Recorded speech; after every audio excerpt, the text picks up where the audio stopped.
Bon, bah, je suis, hyper méga content de te recevoir aujourd'hui, mon Julien. Bah, moi, je suis très, très content, toi. Je m'attendais pas à ce que tu m'invites, tu vois? Et franchement, bah, ça fait plaisir. On invite nos mentors et puis nos professeurs, c'est normal. Je pense à toi maintenant à chaque fois que je touche des beaux petits pieds, Ouais, tu ouais, pratiques ouais, régulièrement? je pratique, régulièrement, ouais, et pour tout te dire, même si je suis, très humble et puis, je vais pas forcément chercher à, comment dire? À faire rémunérer tout ce que je fais, tout ce que je pratique. Il y a quand même certains de mes clients qui m'ont demandé, que je leur fasse, en fait. Donc Très bien, je mets beaucoup en application, en fait, je fais souvent des séances où j'allie respiration et réflexologie. excellent, bah, parfait. Voilà. Donc je peux faire, tu vois, 30 minutes de respi et je termine par 30 minutes de réflexo, où je fais pas mal de body scan, je fais de la cohérence cardiaque, je fais, peut-être même un peu d'hypnose, mais je suis pas Mmh. encore très bon dedans, donc ça marche bien et si les gens se laissent porter par la voix, ça va bien et puis après on finit par la réflexo, même si, tu vois, le dernier que j'ai fait, c'était la semaine dernière et elle avait des bonnes tensions, j'appuyais sur les reins et cetera. Enfin, je sentais vraiment ce grain de sable qui était hyper contracté et je mettais, vraiment à peine de la pression dessus. La personne, elle faisait des bonds, quoi. Ouais. Et ouais, c'est ça, il faut adapter en fonction de la personne, en fonction du ressenti, enfin, de ton ressenti, du ressenti de la personne, c'est ça, il faut adapter. Ça veut Mmh. dire que ça prendra du temps pour cette personne pour justement soigner cette zone-là, tu vois? Ah bah, carrément, après c'est souvent ils mes «clients» entre guillemets, mes athlètes, me connaissent par, mon envie de toujours expérimenter des choses et puis, tu vois, il y a une séance où ils peuvent me dire: «Bah, vas-y, dis-moi ce que tu as dans la tête» et on peut faire de la respiration, on peut faire du froid, on peut faire, de l'exercice physique. Bon, ça reste quand même mon corps de métier et je fais ça principalement, tu vois? Mais, du coup, aujourd'hui, ça vient aussi avec la réflexo et puis voilà, il y a plein de choses à voir. Je fais aussi pas mal de posturologie en reprogrammation neuroposturale. Je sais pas toi si c'est un sujet ou si c'est, des connaissances où tu es allé un peu piocher là-dedans? Non, je suis pas allé là-dedans. Je me suis arrêté, là, en route. Là, je sais que c'est le truc un peu où il y a beaucoup de personnes qui se Ouais, mettent dessus en ce moment, peu à la mode, ouais. et oui, c'est à la mode, mais on va dire, c'est à la mode. Des fois, il y a des modes qui sont, gnangnan, mais là, oui, c'est utile, ça, tout ce qui est cette, reprogrammation posturale. Voilà, après, il faut c'est comme tout, quoi. On peut pas tous Ah bah former oui. sur tout. Faut du temps, faut de l'argent, faut voir ce qu'on veut faire aussi de notre propre activité, quels sont nos objectifs personnels, et moi, à l'heure actuelle, c'est pas ma priorité. Mmh. Et toi, si on revient un peu à la réflexologie plantaire, tu peux nous expliquer un peu ton parcours là-dedans? Comment tu as connu ça? Et puis, tu sais, la réflexo, ça peut être vite perçu aussi comme une pratique, qui peut, entre guillemets, même si aujourd'hui, je pense qu'il y a pas mal, de connaissances à ce sujet, de «preuves» entre guillemets, mais c'est quelque chose qui peut être, très vite, dans le monde du mystique, tu vois? Du cosmique où on se dit, «C'est pas parce que je touche mes pieds que ça va avoir une réaction ou voire même, voilà, une conséquence par rapport à tout le massage que je peux mettre en place. Qu'est-ce que tu peux nous dire un peu sur tout ça? Déjà, par rapport à ce que tu viens de me dire, tu vois, il y a 15 jours, je parlais avec quelqu'un, et c'était un homme, une cinquantaine d'années. Il me dit: «Ouais, mais les trucs comme ça, moi, j'y crois pas, j'y crois pas». J'ai dit: «Mais tu sais, il y a pas besoin d'y croire, hein, il suffit juste de se laisser toucher les pieds, puis tu verras, quoi. Il y a pas besoin Ouais. d'y croire, quoi, on Mmh. verra bien ce qu'il arrivera, le corps fera ce qu'il voudra». Mais pour en revenir à ta question initiale, mon parcours au niveau de la réflexologie, comment j'ai découvert ça? Tout simplement quand je me suis formé à la naturopathie, l'école que j'ai fréquentée, pendant 2 ans, et bien, il y avait dans le cursus de la réflexologie plantaire, et il y avait tout le cursus de réflexologie plantaire. C'est-à-dire que pour, qu'on puisse dire, «Je suis réflexologue», même si c'est un métier qui est pas reconnu en France, Mmh. en gros, il faut, 64 heures de formation. Donc c'était dans le cursus, et moi, je vais t'avouer, c'est que quand j'ai commencé, heu, moi, l'histoire de toucher les pieds, je me suis dit: «C'est quoi ce truc?» et j'ai failli pas faire l'école de naturopathie parce que je dis: «Non, mais moi, ça m'intéresse pas de passer 64 heures à apprendre à toucher les pieds, quoi. Enfin, des massages des pieds, c'est pas mon truc» et j'ai failli pas le faire et après j'ai dit: «Bon, c'est bon, je me lance, je verrai bien» et bah, quand j'ai posé les mains sur les pieds la première fois pour la séance, j'ai dit: «Oh, c'est génial, c'est pour moi». C'est pour moi et alors il y a eu le ressenti, individuel. 2, ben, moi je suis un ancien militaire donc tu sais, je fais ce qu'on me dit, mais en appliquant les consignes, en faisant donnant le meilleur de moi-même. Voilà, parce que j'ai envie d'être bon dans ce que j'apprends et j'ai envie d'être bon dans ce que je fais. Donc même s'il y a un truc qui ne me plaît pas, ben, j'ai pas envie d'être le cancre, j'y vais et donc bah, j'étais là, mais même si je suis allé un petit peu à reculons et j'ai écouté, j'ai mis en place et tout de suite, ben, j'ai adopté, la bonne posture, voilà. J'avais une bonne assez bonne mémorisation pour, les enchaînements. Le prof m'a encouragé en me disant: «Ouais, c'est bien ce que tu fais», tu vois? Et j'ai gagné de la confiance, j'ai aimé ça. On m'a mis sur des bons rails, donc tu vois, il y a le cadre qui allait avec. Et puis ensuite, ben, ça a découlé, hein. La 1re partie de cette formation, ça s'est fait sur, hem, 2 semaines, oui. Donc 2 semaines consécutives. Au bout de la première semaine, le top, je suis rentré chez moi, j'ai pratiqué sur ma femme, je sais qu'il y avait de la famille, toute la famille est passée, et franchement, tu vois, j'ai pratiqué, pratiqué. La deuxième semaine, on a continué le cursus à l'école et pareil, j'avais bien absorbé la 1re semaine, bien pratiqué. Je pratiquais sur moi, le soir parce que j'ai fait cette école à Nice. Moi, je suis pas de Nice, donc je louais une chambre d'hôtel, toute la semaine et je rentrais le week-end. Mmh, Et je pratiquais sur moi, je révisais, je regardais mes cours et puis en fait, la première chose, c'est comme tout, c'est quand tu apprends une nouvelle compétence, ben, derrière, si tu veux l'entretenir, il faut pratiquer.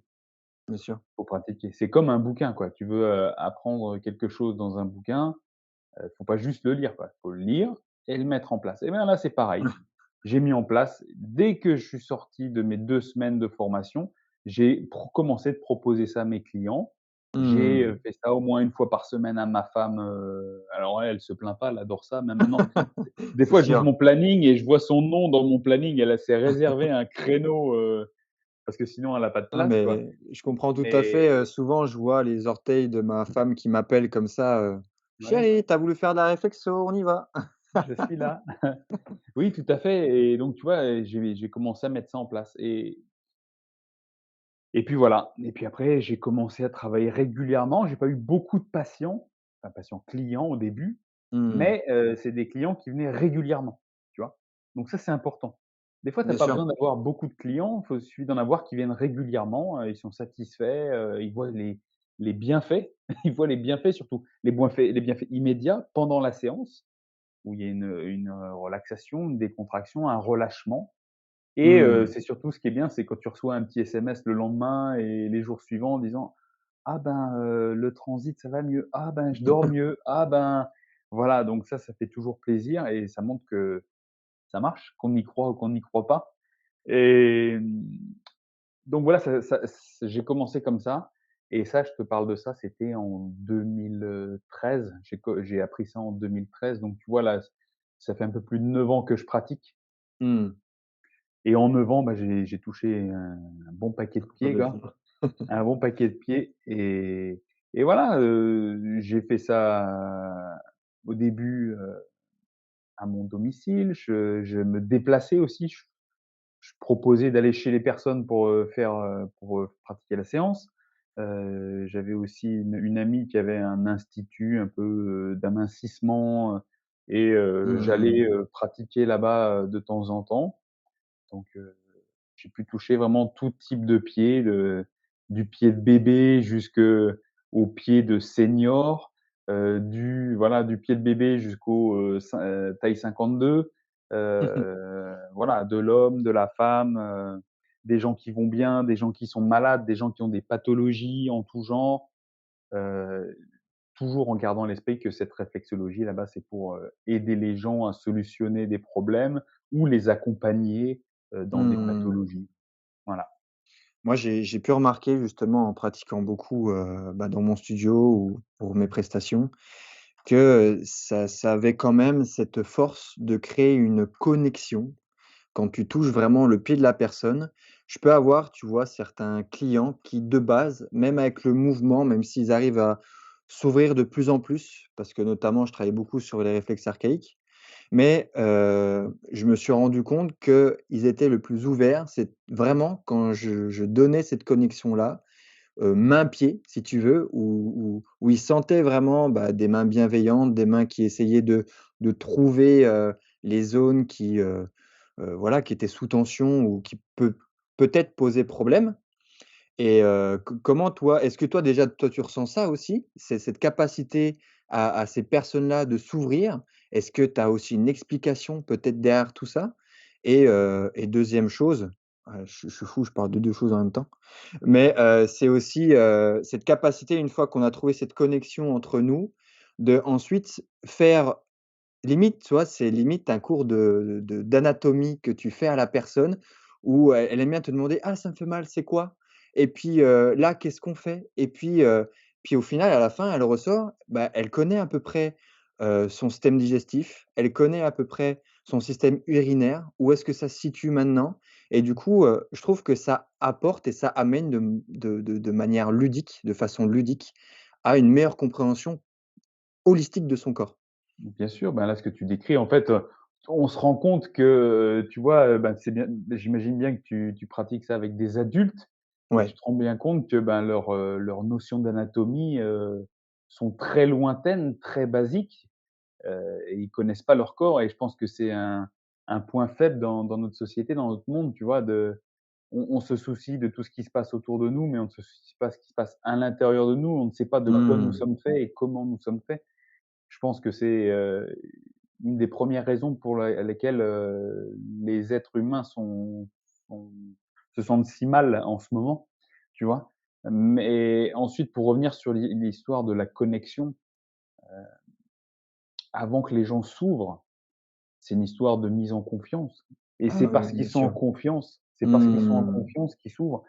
La confiance, elle s'établit déjà par le contact humain, déjà avant le début de la séance, bien Mmh. évidemment. Alors déjà, ils sont rassurés quand ils savent que toi, tu es déjà réflexologue ou bien quand ils te connaissent personnellement et Mmh. ensuite, ils sont rassurés par le fait que tu leur expliques ce que tu vas faire et ensuite, ils vont être rassurés encore, ils vont être mis en confiance quand ils vont sentir des mains qui qui sont, fermes, qui savent ce qu'elles fait, tu vois? Qui savent ce qu'elles font, qui ne sont pas hésitantes et toi et donc du coup, les personnes, ils savent qu'ils sont entre de bonnes mains.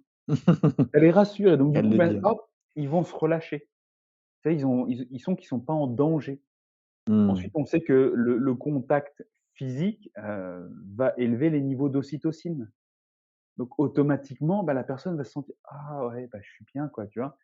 Et c'est parce qu'elles sont bien justement qu'elles vont se relâcher et que ce que nous, en tant que réflexologues, nous, ce qu'on va faire, ça marchera d'autant mieux puisqu'on sait que la réflexologie plantaire, donc c'est agir sur des points réflexes, au niveau des pieds par rapport à l'organisme et que ça a une action, via le système nerveux et plus les personnes vont passer sur un mode, parasympathique, donc le système nerveux parasympathique, plus elles vont se relâcher, mieux le message va passer et donc Mmh. c'est tout simple, en fait et cette connexion, elle commence par là, c'est la mise en confiance. C'est la mise en confiance et ensuite, quand tu transmets à l'autre que tu sais ce que tu fais, tu vois? Tu vois, c'est un petit peu, pour ceux qui maîtrisent pas, c'est le fake it till you make it, tu vois? Fais semblant jusqu'à ce que tu y arrives, mais quand tu as cet esprit déjà de confiance en toi, tu vas rassurer la personne en face et donc forcément la personne, C'est elle va sûr. se relâcher et là, tu as établi une connexion. Après, Mmh. c'est ce qu'elle, elle va ressentir: «Ah ouais, lui en face, c'est bon, il maîtrise, donc je suis bien, je me relâche, je me relâche» et après, il y a ce que toi, en tant que réflexologue, tu ressens. Parce que c'est aussi des zones énergétiques, tu vois? C'est des extrémités corporelles et il y a de l'énergie qui circule, qu'on le veuille ou non, il y a de l'énergie. Qu'on y croit ou qu'on n'y croit pas, il y a de l'énergie Carrément. et moi, des anecdotes que je cite souvent, c'est, quand je mets les mains sur les pieds, en fonction de comment je suis et comment la personne est, par exemple, d'un seul coup, je peux me mettre à avoir le nez qui coule, quoi et en fait, Mmh. c'est la personne elle-même qui est enrhumée et là, ça m'arrive à moi et à la fin de la séance, j'enlève les pieds, j'ai plus du tout le nez qui coule. ou je vais faire une séance à quelqu'un qui est très, très fatigué, mais ça, elle me le dit pas et je sais pas pourquoi, d'un coup, je commence à tomber et à bâiller et autres. Alors je fais ma séance, hein, elle sera tout aussi bien faite, mais j'ai ça et je dis: «Mais vous, vous êtes fatigué». D'ailleurs, on le ressent dans les elle dit: «Ah oui, j'ai pas dormi et autres». C'est Ouais, donc c'est ce que la personne ressent, la mise en confiance et ce que toi tu ressens et par rapport aussi à cet éveil, de l'anatomie et la connaissance de soi-même, c'est aussi important parce qu'elles ont conscience de comment elles sont et qu'elles ont conscience que: «Ah bah tiens, il m'a appuyé sur telle zone, ça va pas bien» et c'est vrai qu'en fait, que quand je conscientise, quand je réfléchis à comment je fonctionne au quotidien, c'est vrai qu'il y a des points faibles, des points sur lesquels, je suis un peu faible. Donc: mmh. «Ah bah oui, tiens, il faudrait peut-être que je prenne soin de ma santé» et donc la prochaine fois que je reviendrai voir le réflexologue, quand il stimulera ces points, normalement, ça devrait faire moins mal ou il devrait y avoir moins de petits, cristaux comme on dit. Mais est-ce que du coup, toi, derrière, tu peux, derrière une séance de réflexion, quand tu as pu, établir certaines problématiques, derrière donner des conseils ou peut-être derrière, la consulter tout simplement avec, peut-être tes suivis, en lien avec la naturo ou le bien-être, et la santé? Oui, moi, les séances de réflexologie, elles interviennent de plusieurs façons. Heu, soit la personne vient juste me voir pour faire de la réflexologie, parce qu'elle me connaît en Mmh. tant que réflexologue, auquel cas, bah, je fais la séance. En fonction de ce que je vois, je peux lui donner des petits conseils immédiats, tu vois? En fonction de la ch des choses qui ressortent. Après, je lui fais bien prendre conscience que, tu sais, si on dit: «Ah bah tiens, il y a ça, faudrait faire ci», on est dans le symptomatique. On agit sur le Mmh. symptôme, tu vois? Nous, enfin moi en tant que naturopathe, je suis un naturopathe, c'est un causaliste, tu vois? C'est on va Bien sûr. remonter à la source et donc le symptomatique, c'est bien beau, mais il y a faites ça, mais il faudrait gratter plus loin. Pour ce faire, je suis aussi naturopathe et on pourrait travailler ensemble sur la globalité Vérité. de votre être pour corriger ça. Donc là, oui, je peux être amené à proposer ensuite des séances de naturopathie tout en ayant donné quelques petits conseils pour agir sur symptomatique, ça, il y a pas de problème. Ensuite, je peux aussi agir en naturopathie, en premier avec la personne et dire: «Ah ouais, vous avez il y a ça, il y a les points faibles qui ressortent et pour stimuler l'organisme ou pour rééquilibrer l'organisme, eh bien écoutez, monsieur, madame, on peut également, je peux vous proposer une séance de réflexologie courte, longue, 1, 2, plusieurs, en fonction de comment vous réagissez, pour vous aider, pour vous accompagner à mettre ça en place». Voilà, Mmh. ça c'est une solution. Ça c'est une solution. Ah bah, c'est top, c'est ouais, c'est mettre, des cordes à son arc et proposer, bah, des solutions et comme on en a parlé juste avant, peut-être que c'est ce genre de pratique qui va éveiller la personne, parce que les gens ont pas du tout cette, ça dépend lesquels, comme tu dis, il y a des gens qui croient plus ou moins aux énergies, aux choses comme ça. Mais, peu importe quand même qui tu vas avoir sur, ton fauteuil ou sur ta table pour de la réflexion, ils vont tous sentir quand même quelque chose. Ils vont tous se dire: «Ah ouais, quand même, il faut le vivre pour le comprendre» et on a quand même ces connexions du pied jusqu'au reste du corps. Du coup, est-ce que toi, tu peux nous dire un petit peu, comment ça fonctionne, cette connexion entre tes pieds et tes organes? Est-ce que justement, c'est connecté uniquement avec des organes? Est-ce que c'est, voilà, est-ce que, il y a des croyances vis-à-vis de ça? Et et puis c'est déjà pas mal. Ouais. Voilà. Bah, si on reste sur un point de vue mécanique, Mmh. d'un point de vue mécanique, la plante des pieds, c'est une des zones où il y a le plus de terminaisons nerveuses, Mmh. au niveau sensibilité. Donc automatiquement, voilà, tu vas avoir une grosse, connexion, avec le reste du corps. Ensuite, te dire comment ça peut atteindre un organe, moi je vais te dire, on a beau m'expliquer dans les livres, c'est comme ci, c'est comme ça, je vais te dire au final, j'en sais rien. C'est on me dit que c'est comme ça, tu vois? Mmh. Parce que tu vas appuyer sur telle zone, hop, ça va remonter à ton cerveau qui va répercuter ça sur l'organe. Mais au final, voilà, c'est juste une représentation aussi mentale qu'on se fait Ouais. qu'on se Mmh. fait. Toujours. Ensuite, c'est l'expérience de terrain qui fait que tu te dis: «OK, oui, c'est parce que je le fais. Je crois, ce qu'on m'a dit, je crois ce qu'on m'a appris je le pratique et après j'observe ce qui se passe vraiment. Et pour répondre à ta question simplement, oui, quel est le mécanisme? Ben, si je te répète le mécanisme comme on apprend dans les bouquins, comme moi j'ai appris, voilà, tu appuies sur, une zone du pied qui est connectée avec des terminaisons nerveuses. L'influx nerveux remonte au niveau du cerveau et ensuite ça va redescendre sur la zone, sur l'organe qui est, innervé, au niveau de la zone du pied. Voilà, c'est ça. Mmh. Après, si on essaye de partir plus dans le côté, énergétique, peut-être que c'est aussi le pouvoir de l'intention, tu vois? Mmh. Tu as peut-être de la magie là, c'est magique. Tu sais, tout est possible dans notre monde. Moi, je pense pas qu'on puisse dire: «Oui, c'est comme ça». Parce que Mmh. si aujourd'hui je te dis: «C'est comme ça» et que dans 10 ans on te sort «C'est autre chose», Autre on te dira: chose. «Bah, Julius, il racontait des conneries, quoi». Et donc voilà, je pense qu'il y a pas de vérité vraie. Ensuite, il faut se dire une chose, tu vas toucher les pieds, tu vas toucher des zones réflexes. La personne en face, si tu l'as bien mise en confiance, elle est vraiment complètement relâchée.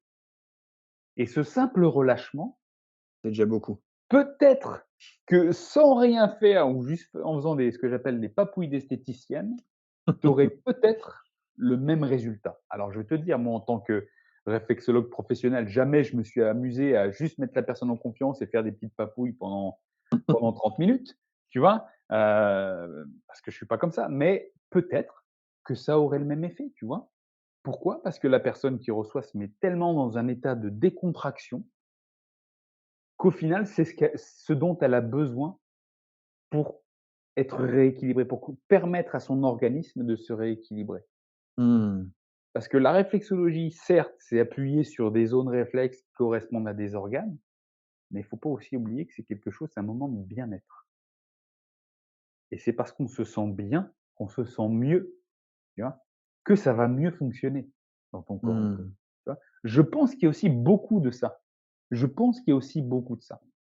Après, pour les gens qui n'y croient pas, moi j'ai des gens qui viennent, tu vois, à reculons, ou qui restent avec les qui se décontractent Les pas, fétichistes des pieds. qui ont les yeux grands comme ça, face à toi pendant 1 heure pendant la séance. Heu, Tu peux te dire que, ben, il y a pas d'état de décontraction réel, Mmh. parce que la personne elle est vraiment, j'en ai par exemple qui sont vraiment stressés et donc du coup, ben, dès que tu touches sur une zone, il y a des pieds qui sautent comme ça et la moindre petite douleur, «Ah, ah, ah, ah», comme ça. Donc tu dis: «Ah, il y a pas l'état de décontraction». Donc ça peut pas être ce relâchement qui influence l'effet rééquilibrant, de la réflexologie. En revanche, je le refais et le côté mécanique, en appuyant vraiment sur les zones, en fonction de leurs besoins, bien sûr, en fonction de ce qu'on avait établi avec le client, et ben, on se rend compte quand même que ça fonctionne. Un exemple, trouble du transit, trouble de la digestion au niveau de l'estomac, la personne très stressée, qui s'endort pas, qui se relâche pas, parce que ça arrive vraiment, hein, j'ai beaucoup de Bien sûr. personnes comme ça. Mmh. Tu te dis: «Bon, bah, OK, c'est pas l'effet, parasympathique qui fait que son système digestif ira mieux». Mais le côté mécanique, par les simples pressions sur les zones réflexes du pied, par le retour des clients, après ils me disent: «Ouais, OK, c'est bon, bah, ah, bah, ma digestion au niveau de l'estomac, ça allait mieux, les jours suivants. Ah, ben, le transit, ben, ça s'est débloqué». Tu vois? Donc il y a ce côté Mmh. aussi mécanique. C'est sûr, pour moi, c'est sûr. On va appuyer sur les zones réflexes, ça va fonctionner, plus ou moins bien. Pour moi, ça fonctionnera encore mieux si la personne est vraiment relâchée. Mais je suis sûr qu'il y a aussi le côté placebo où juste en touchant les pieds, la personne se relâche vraiment et Mmh. intérieurement, ça ferait le boulot tout seul.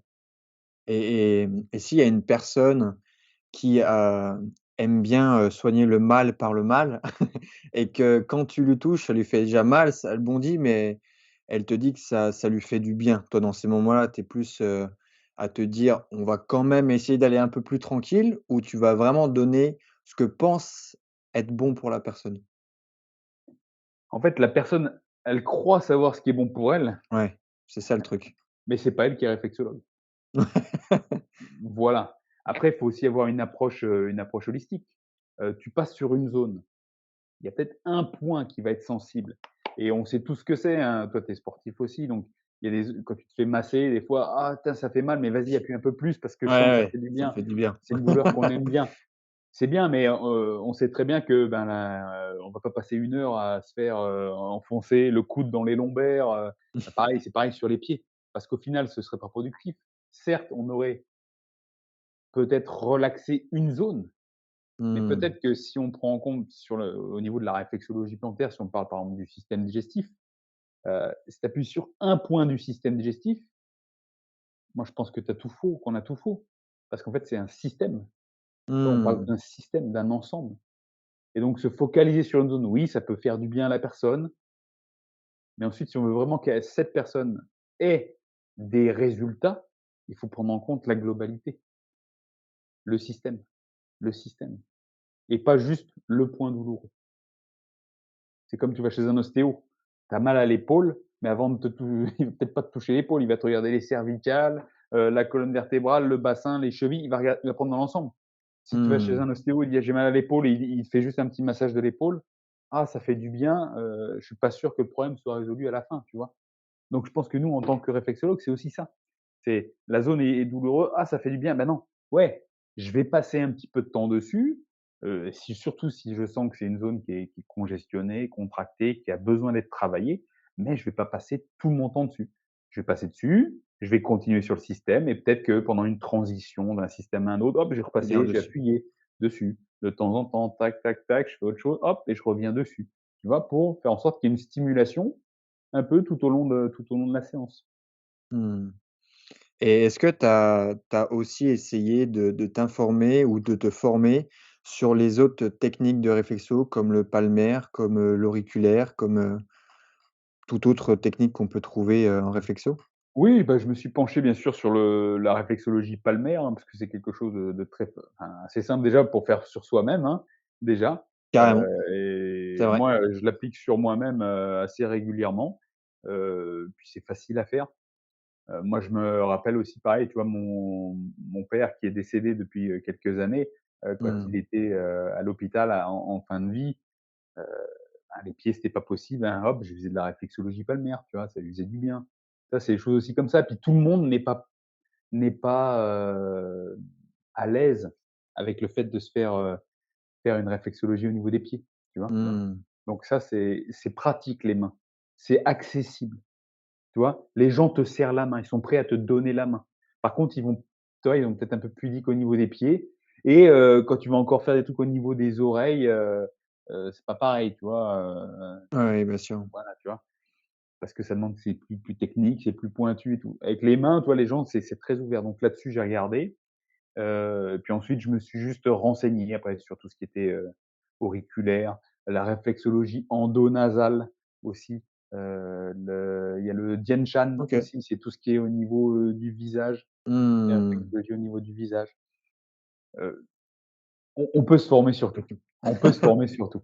C'est vrai, hein, Carrément.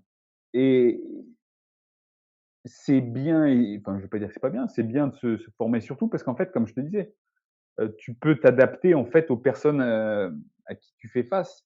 Tu as quelqu'un qui veut pas te montrer les pieds, eh ben, OK, tu peux lui faire sur les mains. La personne est ouverte au niveau des oreilles, et ben, OK, c'est parti sur les oreilles. Ah, bah, tiens, sur le visage, tiens, tu peux faire sur le visage, tu vois? Tu peux t'adapter et au final, tu feras du bien aux personnes. Tu Mmh. les aideras, tu les aideras. Et je pense que dans ce que tu fais, et dans moi ce que je fais, notre but enfin moi mon but dans la vie, c'est d'aider les gens. Ah bah Alors ça, si j'ai plusieurs outils pour pouvoir les aider, ben c'est d'autant mieux. carrément. Mais on peut vite avoir aussi, peut-être et en plus sur tous les métiers qui est les nôtres, coach, naturopathe, réflexologue, on peut avoir vite un discours entre guillemets de professionnel de santé ou de monsieur blouse blanche qui, peut vite nous remettre d'équerre et dire: «Hey les gars, vous avez pas fait, des études comme les miennes, vous traitez symptômes et cetera». Même si, je pense qu'on peut avoir, nous, cette humilité de dire que à la base quand même, tout ce qui est naturel, tout ce qu'on veut apporter aux gens, ça devrait être des personnes qui viennent nous voir et qui sont déjà en bonne santé, vu qu'on est sur de la médecine préventive et que le but des personnes, ce serait de dire: «Bah, je suis déjà en bonne santé, j'ai déjà de l'énergie, mais comment je peux encore plus optimiser mon potentiel?» Mais on se rend compte que, bah, 98 des gens, ils viennent parce qu'ils ont pas trouvé la solution, peut-être qui leur convenait ou instinctivement, sur ce qu'on a pu leur dire, notamment, certains professionnels de santé. C'est pas du tout pour les dénigrer parce que je pense qu'on a réellement besoin d'eux, qu'il y a beaucoup de professionnels de santé qui adorent leur travail, qui veulent sincèrement aider les autres. Mais, ils peuvent être tellement aujourd'hui aussi débordés et puis, ben, surtout en France, on peut voir le monde médical qui s'effondre un tout petit peu. Donc, qu'est-ce que tu as toi un peu comme pensée par rapport à ce que je suis en train de te dire? Bah, moi, voilà, je suis d'accord avec toi là-dessus, hein. Les médecins, ils sont débordés, ils sont mis sous pression, Mmh. ils doivent faire du rendement. C'est pas eux tant pour faire du pognon, c'est pas ça, c'est parce qu'ils veulent eux aussi, leur but dans la vie, c'est d'aider les gens, tu vois? Ils ont appris d'une certaine façon, ils restituent à leur façon. Voilà, c'est ça aussi qu'il faut se Oui, bien dire. sûr. C'est le Ils sont dans leur prisme. Heu, Mmh. Après, moi, je veux te dire, dans ma pratique quotidienne, je l'évoquais encore il y a pas si longtemps que ça. Bah, maintenant, j'ai des gens qui viennent me voir parce que, les gens veulent aller mieux. C'est pas qu'ils viennent, ils sont déjà bien et ils veulent optimiser, ça j'en ai, des personnes Mmh. comme ça. Mais j'en ai qui veulent aller mieux, c'est-à-dire qu'ils vont déjà chez le médecin depuis 3, 4 ans et que maintenant, ils veulent autre chose que des médicaments et des arrêts de travail, quoi. Parce qu'au début, c'est peut-être un peu ça les a arrangés: «Ah bah tiens, j'ai un arrêt de travail, j'ai des médicaments», mais quand ils se rendent compte que ça fait 4 ans que, leur problème est toujours là, que, ça a pas réduit, que potentiellement ça a augmenté, les symptômes, que, c'est toujours sous médicaments et que, les gens commencent à se rendre compte que prendre des médicaments toute leur vie alors qu'ils ont que 35, 40 ans, c'est pas le reflet de la santé.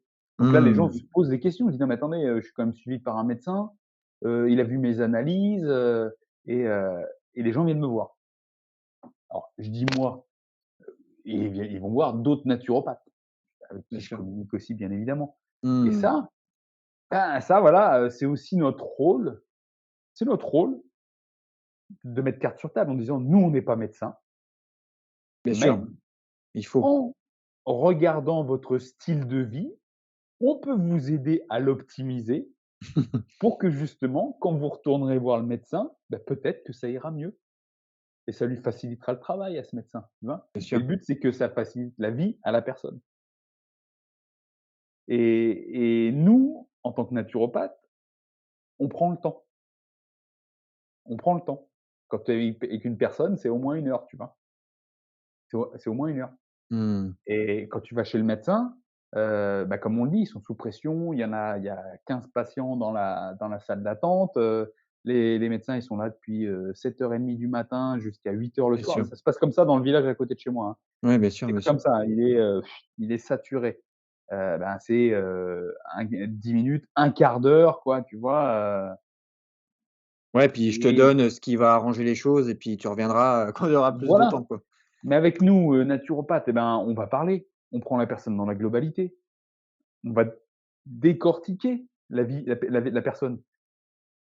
Quel est ton poids? Quel est ton âge? Quel est ton métier? Quel est ton stress vis-à-vis de ce métier? Quel est ton stress au niveau familial? Ensuite, comment tu bois? Comment tu dors? Comment tu manges? Comment tu bouges? Comment tu respires? Voilà.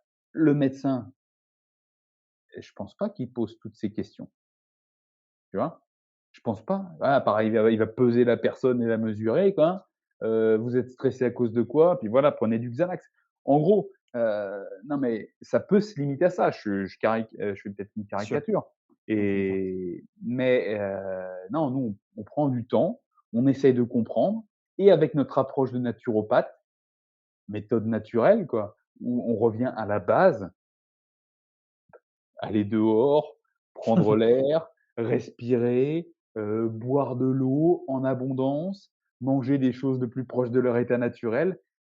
Tu vois? Si tout le monde écoutait ça déjà et l'appliquait, déjà, je pense que ça irait déjà beaucoup mieux pour tout le monde, tu vois? Là, tu vois, on vient de faire une consultation gratuite pour tout le monde. Mais non, mais au Grave, final, si tout le monde l'appliquait, il y aurait des choses pas simples. mais tu vois, des fois, les personnes sont tellement dans le rush et tellement dans les habitudes qu'en Mmh. fait, ils mangent d'une certaine façon, ils vivent d'une certaine façon, ils dorment d'une certaine façon, qui est pour elles, leur normalité. Pour ces personnes, c'est normal d'être comme ça. C'est pas qu'elles se disent, «Non, je suis» enfin, elles se disent que c'est bien ce qu'elles font. Tu vois, tu as déjà eu des gens qui viennent te voir en disant, «Ah ouais, moi c'est bon l'alimentation, je mange équilibré, je mange bien». Mmh. Attends, C'est quoi que tu appelles bien? vas-y, qu'est-ce que tu appelles bien? Ah ouais, non mais attends, moi les chips avant de commencer le repas, c'est pas manger bien, Des tu chips vois? bio. Ah ouais, elles sont bio en plus, tu vois? Mais tu vois, ça Déjà, c'est une c'est première étape. voilà, c'est pas forcément manger bien quoi, tu vois? Quand tu t'aperçois qu'il y a plus de 50 de l'alimentation qui est transformée chez la personne, je dis: «Non mais ça, tu vois, c'est transformé, c'est ça peut être bio, ou pas, mais même bio, c'est transformé, c'est pas forcément le plus naturel». Alors bien sûr, hein, il faut être modéré là-dedans, hein, dans Oui, son oui. approche, Mmh. mais voilà, il faut que les gens se rendent compte que leur normalité n'est pas forcément la chose qui est bonne pour elles. Mmh. C'est ça aussi. Mais quand elles vont chez le médecin va pas décortiquer ça. Nous, c'est notre boulot, on a appris ça. On a appris ça, à décortiquer, le style de vie des personnes pour voir comment on peut rééquilibrer par rapport à leurs objectifs ou par rapport à comment elles voudraient qu'on l'aide par rapport à certains symptômes, par exemple. Mmh. Bah, je trouve aussi l'une des différences, là, pour rester un petit peu sur le domaine des professionnels de santé et comme on a pu parler des médecins, ce que je peux remarquer contrairement, entre guillemets, par rapport à un naturopathe ou quelqu'un qui est passionné par, le monde du vivant ou, par, la santé, la recherche, l'exploration, c'est que justement, avant d'aider vraiment les autres, il l'a fait sur soi-même. Il a expérimenté les choses, alors qu'on peut vite quand même retrouver des médecins qui donnent certainement des beaux conseils parce que les études sont quand même approfondies et doit y avoir un sens quand même, un minimum, j'espère, à tout ce qu'on leur apprend. Mais derrière, tu te rends compte qu'au niveau de leur hygiène de vie, qu'au niveau, de ce qu'ils peuvent inculquer à ces clients, c'est pas forcément des personnes qui le font sur eux-mêmes. Même si ils doivent avoir des très bonnes, connaissances et capacités à comprendre le corps humain, eh bien, c'est plus des gens, théoriques que pratiques et qui vont eux-mêmes expérimenter les choses. Tu vois, nous, par exemple, demain, même s'il faut, dans tous les cas, avoir une analyse personnalisée sur la personne, parce qu'une personne va certainement réagir d'une manière différente à une autre, mais on sait tous, nous, pour donner des conseils en nutrition, des conseils sur du mouvement, bah, voilà, demain, moi, j'apprends un squat à quelqu'un, je l'apprends par rapport à ce qu'on m'a appris, par rapport à quand tu descends, ça active ça comme muscle, ça fait ci, ça fait ça, mais aussi parce que je l'ai expérimenté et parce que j'ai un ressenti. Donc moi, un squat, je vais l'apprendre quand même différemment à une personne qu'un autre coach qui a peut-être ressenti des choses différentes, où on l'a appris différemment et je trouve que ce côté pratique, on l'utilise pas assez, justement, sur les professionnels de santé où ils l'ont peut-être pas expérimenté. Bon après, ça veut pas dire que, pour tester la dépression, ils vont prendre du Xanax, mais limite, tu vois? Comme ça leur permettrait de se dire: «Bah, quand je donne quelque chose à la personne, bah, ça fait ça quand même», tu vois? Donc il faut pas que je rigole sur certaines choses ou il faut peut-être tout simplement que je l'envoie par rapport à sa problématique. Il est dépressif, bah, en vrai ça va. Bah, je connais un bon copain qui est naturo, qui est dans la médecine préventive. Va le voir, lui va te donner des bons petits conseils pour pouvoir améliorer ton environnement et ton mode alimentaire et tu verras que ça ira mieux. Ah mais là, totalement, mais tu vois, par rapport à ce que tu dis, par rapport aux médecins, hem, moi je pense pas qu'ils enfin, j'ai pas fait de formation, je sais pas trop de quoi est Bien sûr. constituée leur formation, mais je pense pas que leur métier soit de tester des diètes, de tester les méthodes de respiration. Non, je pense que leur métier, c'est de, décrypter des symptômes pour donner un nom aux symptômes et à la maladie, tu vois? Mmh. Pour ensuite donner le bon médicament. Je crois que c'est ça, en fait. Est-ce que tu connais, peut-être au Et niveau de l'histoire, ce qui a fait qu'on est arrivé justement à cette médecine où on va privilégier plutôt ça parce que quand on remonte, bah, que les preuves du temps, l'histoire, bah, on se rend compte que les plus grands médecins qui sont, comme «ceux d'aujourd'hui» entre guillemets ou qui étaient reconnus comme ceux d'aujourd'hui, c'était des médecins qui utilisaient toutes ces méthodes-là de respiration, de naturopathie. Les Mais médecins se disaient naturopathes même à l'époque. bien sûr, mais tout ça, c'est, lié à l'émergence, de l'industrie pharmaceutique, ni plus ni moins, quoi. Faut pas se voiler la face. Voilà, faut pas se voiler la face, c'est ni plus ni moins avec ça, c'est un business et ben, à la fin, il faut vendre des médicaments, quoi et à qui on vend les médicaments? Aux gens malades. Qui voit les gens malades? C'est eux, ce sont les médecins. Qui va prescrire les médicaments? Ce sont les médecins, donc il faut leur apprendre recommander les médicaments, mettre un nom sur Mmh. les maladies, mettre un nom sur les symptômes et dire: «OK, telle maladie, tel symptôme, tel médicament». Voilà, je pense que c'est comme ça. Je suis pas sûr à 100 que ce soit comme ça, mais je pense Non que mais je pense que qui s voilà, je sais qu'il y a énormément de médecins qui sont très ouverts d'esprit et ça fait plaisir de voir que, je trouve quand même que les méthodes qu'on peut utiliser de manière naturelle, commencent à être de plus en plus, sollicitées, où on commence vraiment à ouvrir un peu son esprit. Parce que c'est vrai qu'on peut remarquer qu'il y a un peu un débat là-dessus sans fin où, 2 personnes vont un peu se crier dessus en disant: «Non, le mieux c'est le naturel, non, le mieux c'est», ouais, c'est vrai que d'arriver à se dire: «Les gars, on n'est pas en concurrence du tout, en fait». C'est juste qu'on essaye une chose, on a normalement cette même passion commune, c'est aider son prochain. voilà. Donc venez, on réunit nos 2 compétences et puis on change le monde, quoi.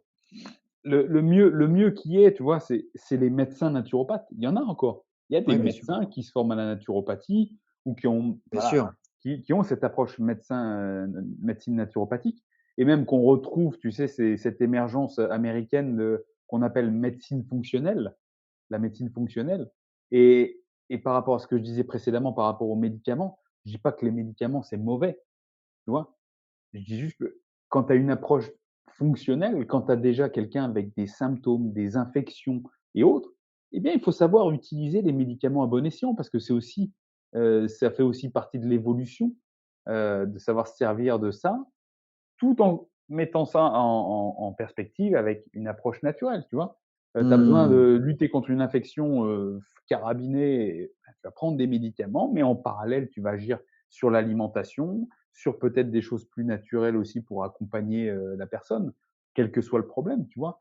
Comme ils appellent, médecine intégrative, médecine fonctionnelle, les médecins Bien sûr. naturopathes, ça c'est très bien et c'est vrai qu'on est toujours dans le débat: «Oui, les médecins et les médicaments, c'est pas bien. Nous, les naturopathes, c'est naturel, c'est bien» et puis de l'autre côté, ils disent: «Ah mais vous, vous êtes des allumés, avec le jeûne et l'homéopathie, ça marche pas». Enfin bref, tu vois ce que je veux dire, quoi? C'est des Ouais, il discours y a une stériles et sans fin. C'est pour ça que même si on va, parler et ce que j'ai pu dire avant, ça peut ressembler comme une critique, c'est plus une critique du système qu'une critique des personnes, bien personne. Ouais, bien évidemment, tout le sûr. monde l'aura compris, hein. Bah, oui, oui, oui, Heu, oui, bien sûr. mais au final, comme tu l'as dit, nous, on veut ce qu'on veut, notre but, c'est aider les gens à aller mieux et si bien évidemment, on pouvait travailler tous en coordination, être tous ouverts d'esprit, ben, ça n'en irait que mieux. Mmh. Puis c'est vrai que c'est des choses qui sont au final, c'est un peu les médias qui font penser à ce genre de choses parce que c'est vrai que, quand on est amené à rencontrer, moi j'ai été amené à coacher des médecins ou à rencontrer des médecins, et puis, qu'on puisse échanger, qu'on puisse discuter et puis qu'il y a plein de médecins qui trouvent aussi que ça tourne pas rond, qu'il y a des choses qui devraient être revues. Il y en a plein, hein, je pense vraiment. Mais c'est vrai qu'au final, je peux remarquer que c'est vite la télévision, la radio qui peut, je sais pas pour quelle raison, mais nous entrer dans un espèce de conflit alors qu'il l'est pas. La vérité et la réalité, c'est qu'elle l'est pas forcément parce qu'il y a plein, comme tu dis, de gens ouverts, des personnes qui le font avec, toute sincérité et toute honnêteté et puis là, bah, je sais pas si tu as vu la polémique sur, peut-être que tu connais ce naturopathe qui a fait des stages de jeûne et puis qui apparemment il y a eu plusieurs morts et puis, ils ont mis ça à la télé, bah, regardez la naturopathie, ce que ça peut faire. C'est on rentre dans un truc, oui et puis derrière tu as les naturaux qui disent: «Mais en médecine, on nous dit pas que, par rapport à certains médicaments, il y a des gens qui sont morts et cetera». il crée un petit peu ce choc, ce débat pour qu'on continue un peu à s'aboyer dessus, alors qu'au final, la réalité, quand tu éteins la télé, elle est tout autre, quoi. Bien sûr, bah, de toute façon, faut pas oublier que les médias, ce n'est qu'un outil du système pour diviser les gens, hein, de toute façon. Donc, que ce soit là pour la naturopathie, mais sur tous les sujets de société, dans tous les cas, balancer des sujets pour qu'il y ait un camp qui dise blanc, un camp qui dise noir, et comme ça, au final, il y en a qui font leurs affaires, tranquillement. Carrément. Et toi, quel est, l'outil, on va dire, on va appeler ça comme ça, le meilleur outil que tu as en poche ou en ta possession pour, l'accompagnement des gens? Est-ce que, en restant sur peut-être des méthodes naturelles, ce serait la respiration, l'alimentation, le sport, L'alimentation. l'alimentation? C'est ton L'alimentation, c'est mon business, comme on dit. et C'est mon business. pourquoi Pourquoi l'alimentation? pourquoi l'alimentation? Déjà, avant de te dire pourquoi, je vais te dire, moi, quand je fais une séance, de naturopathie, je termine par mon chapitre alimentation qui est très, très court au final. Mmh, Parce qu'avant, j'ai décortiqué ce que je te dis, hein, connaissance de la personne, le stress, son travail, sa vie familiale, son je fais de l'iridologie aussi. Tu connais l'iridologie? ouais, Je fais de l'iridologie, donc je me base aussi sur les photos des iris pour voir le mmh, terrain de la personne. super. L'hydratation, qu'est-ce qu'elle boit, quelle quantité, tac, tac, tac. Le Génial. sommeil, comment elle s'endort, comment elle se réveille, est-ce qu'il y a des réveils, durée de sommeil. Ensuite, à la fin, je parle de l'alimentation et je demande à la personne de d'écrire une journée alimentaire type et bien évidemment, je me rends compte que dans l'alimentation, chez pas mal de personnes, il y a des déséquilibres. Si on regarde juste l'image de l'alimentation, Mmh, mais comme je suis persuadé que nous sommes ce que nous mangeons mmh. et que nous sommes ce qu'on mange à manger, tu vois? Pour dire non mais c'est vrai, hein, Ouais, et bien, en fait, nos cellules sont ce qu'on s'est approprié, bien évidemment, et bah, ça va avoir un impact aussi sur le sommeil, ça peut avoir un impact sur le stress, et donc bien évidemment, j'aurai des conseils, je donnerai des conseils sur la respiration, sur la gestion du stress, sur le sommeil et l'hydratation. Tout en prenant en compte que si on ne rétablit pas un bon équilibre alimentaire, il y a plein de processus qui ne se passeront pas correctement. Même si on essaye de respirer au mieux, de bien boire la bonne eau et de dormir plus. À partir du moment où, la personne n'aura pas assez de calories pour mmh, produire de l'énergie, mmh, ça n'ira déjà pas. Parce que la base pour produire de l'énergie, certes, il faut de l'oxygène, il faut de l'eau, il faut, hein, mais la base, c'est l'apport de calories. Et je vais te dire, peu importe la qualité, à la base, il faut des calories. Ensuite, c'est savoir quel apport en macronutriments et quelle répartition en macronutriments la personne a besoin. Voilà. Par rapport à ses objectifs, par rapport à comment elle se sent, bien évidemment. Alors, je rappelle, hein, mmh, les macronutriments pour les personnes qui nous écoutent, protéines, glucides, lipides. simple. Les protéines, c'est pour les muscles, mais c'est aussi pour la production de neurotransmetteurs, c'est pour la régénération cellulaire. Il faut bien se dire qu'on est fait de protéines, quoi, principalement, et de Bien minéraux, sûr. a plus l'eau, plus de l'eau.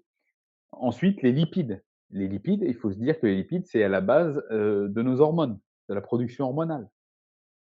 Voilà, quand je regarde les gens qui mangent pas de graisse, je mange pas de graisse, et en fait, tu regardes, ah non, il y a aucune graisse dans leur alimentation, ou dès qu'il y en a, c'est des fritures ou des huiles, enfin bref, Ouais. raffinées et Ah autres, mais c'est et parce que sinon je vais devenir gras. voilà, c'est ça. Donc déjà, c'est pas assez d'huile, pas assez de graisse, et s'il y en a, c'est pas forcément les bonnes. Donc Mmh. automatiquement, au niveau hormonal, ça peut pas bien se passer. Il peut y avoir des douleurs, des voilà, chez les femmes, il y a pas assez de graisse, je te parle même pas des troubles, Ah. menstruels. Ouais, Ça, ouais, c'est ouais, fou. Les c'est gens fou. qui ont aussi des Mmh. douleurs articulaires, les gens qui ont pas de libido, heu, Mmh. voilà. Ça, faut Bien prendre ça sûr. en compte. Tout ça avec les apports en lipides, et ensuite les glucides.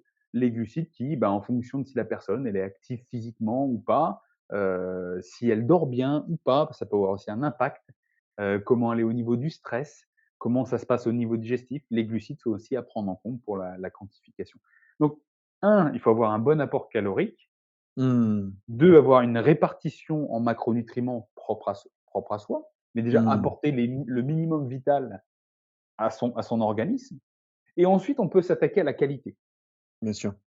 puisque c'est la qualité et la diversité des aliments qui font qu'on aura l'étage supérieur, les micronutriments, vitamines, minéraux, oligo-éléments.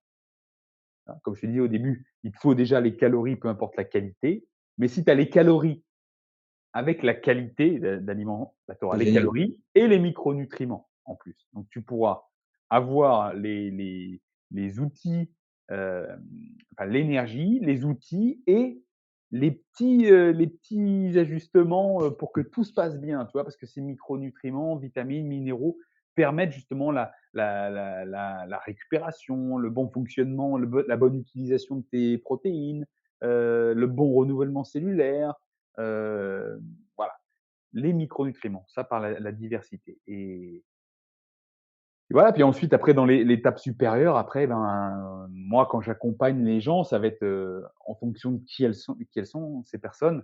J'accompagne beaucoup de sportifs, donc forcément moi il y a l'histoire du timing de la nutrition qui est à prendre en compte, Mmh mh.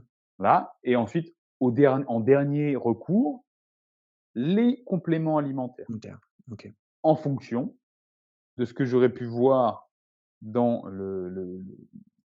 l'anamnèse, hein, dans le bilan global de la personne, en fonction de s'il y a des symptômes ou des éventuels déficits, carences liés à un déséquilibre alimentaire. Voilà, je vois tout ça. Et donc c'est cette alimentation à la base, mon outil principal de travail, m'assurer que la personne mange assez, qu'il y a une bonne répartition de macronutriments et une bonne qualité d'alimentation pour apporter assez de vitamines, minéraux, oligo-éléments. Et si besoin, je conseille des compléments pour compléter, parce que ça dépend aussi du système digestif de la personne, si elle est capable de manger assez. Parce que si tu manges pas assez de calories, ou tu te dis, oh, j'en mange pas trop, je fais un régime et tout. Parce que les gens sont toujours orientés perte de poids. Ouais, ouais, bien sûr. Sachant qu'en fait, quand tu parles avec la personne, tu as tout noté, tu dis: «Bon écoute ma cocotte, ton problème à toi, c'est pas la perte de poids. Il y a bien d'autres choses à traiter avant la perte de poids». Quand je dis ma cocotte, c'est gentil, hein, ça peut être aussi Oui, bien oui, ton bien sûr. coco, hein. Mais, et je dis là, il faut bien tout regarder, hein. Non, mais c'est vrai. Mais toi, tu as pas assez de calories, donc du coup, ça veut dire que tu t'exposes pas assez à beaucoup d'aliments, tu vois? Donc si tu restreins tes aliments parce que tu veux restreindre tes calories, automatiquement, tu restreins ta diversité, la quantité de nutriments que tu pourrais ingurgiter. Donc du coup, si tu as cette optique, je mange pas de graisse parce que je veux pas être gras et je fais attention à ce que je mange. Tu vois, les gens qui disent: «Je fais attention, je limite». Au Mange pas trop final, sucré. voilà, il manque d'un macronutriment et en même temps, il manque de calories et en même temps, comme ils restreignent leur alimentation, il manque de micronutriments. Bah là, c'est tout part en vrille.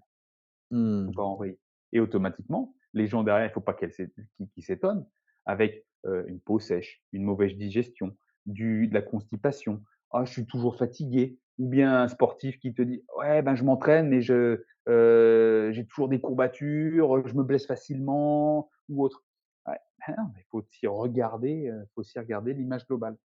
Mais ces personnes pensent manger bien. Bien sûr.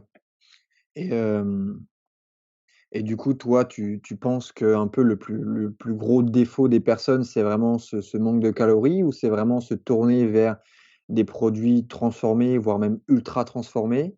C'est quoi un peu, aujourd'hui la mauvaise habitude, si on peut partir avec cette philosophie du via negativa Ouais. qu'ont les gens, Je pense qu'il y a les 2.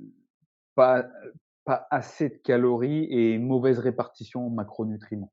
mmh, Ça commence souvent par là parce que c'est et mauvaise répartition en macronutriments, je vais te dire que, c'est souvent un déficit en protéines. Souvent quand mmh, je regarde ce que mangent les gens par rapport à leurs propres besoins, je me rends compte qu'ils sont vraiment en dessous de leurs propres besoins, en protéines et qu'on soit, végétarien ou omnivore, hein, tu vois? C'est la oui, même bien chose, sûr. hein.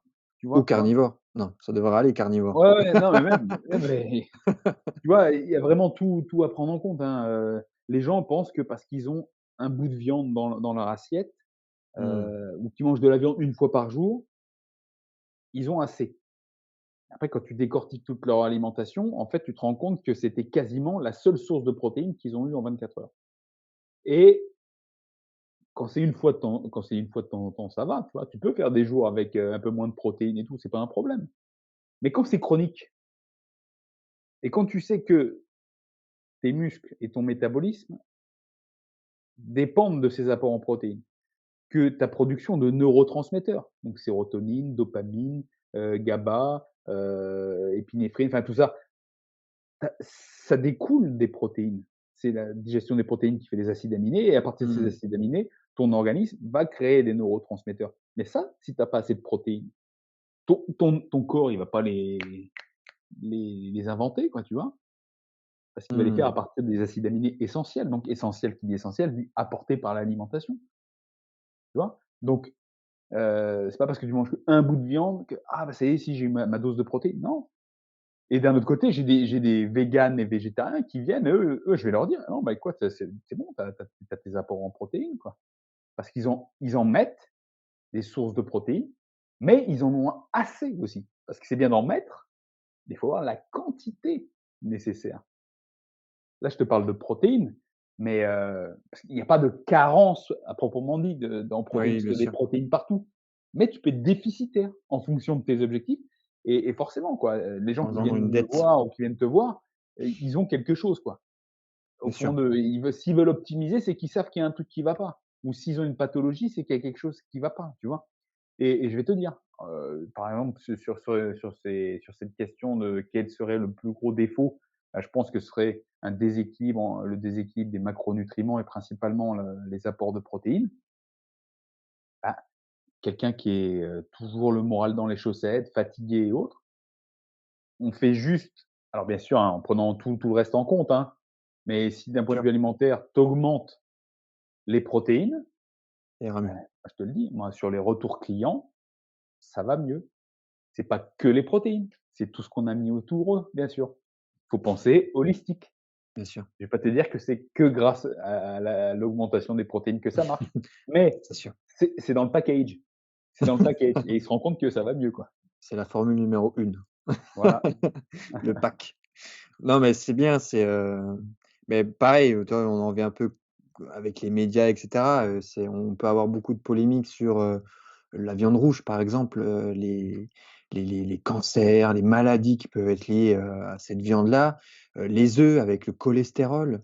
Tu vois, on peut vite nous vendre quand même la protéine comme quelque chose de nocif et quand même, on se rend compte que c'est sûr que les gens ont pas un trop gros apport en protéines, mais c'est quand même des bons consommateurs. Pas assez consommateurs peut-être de la protéine en elle-même, parce que derrière, bah, comme tu dis, ils vont penser qu'en mangeant ce petit bout de viande, ça va aller et j'ai eu ma protéine, mais souvent ça va être dans un hamburger, ça va être dans une recette, transformée au final, tu vois? Des lasagnes qu'on va avoir, à réchauffer, au micro-ondes à la pause du midi, tu vois? Non mais c'est ça, c'est les gens dire: «Mais je comprends pas, je mange de la viande». Dans la lasagne, il y en a, dans le hachis parmentier, mais au final, est-ce que c'est pas des recettes aussi? Et puis, heu, revenir peut-être à une alimentation un peu plus brute, où vraiment quand on mange quelque chose, si on veut manger de la «protéine» entre guillemets, bon ce qui est le plus connu, c'est la viande, même s'il y a d'autres sources de protéines, mais manger un bon steak quoi, il y a rien de mieux que ça quoi. Ah ben, à qui le dis-tu, quoi? Ah mais Voilà. et toi, je dis ça, moi, comme tu disais, on est naturopathe, on teste tout.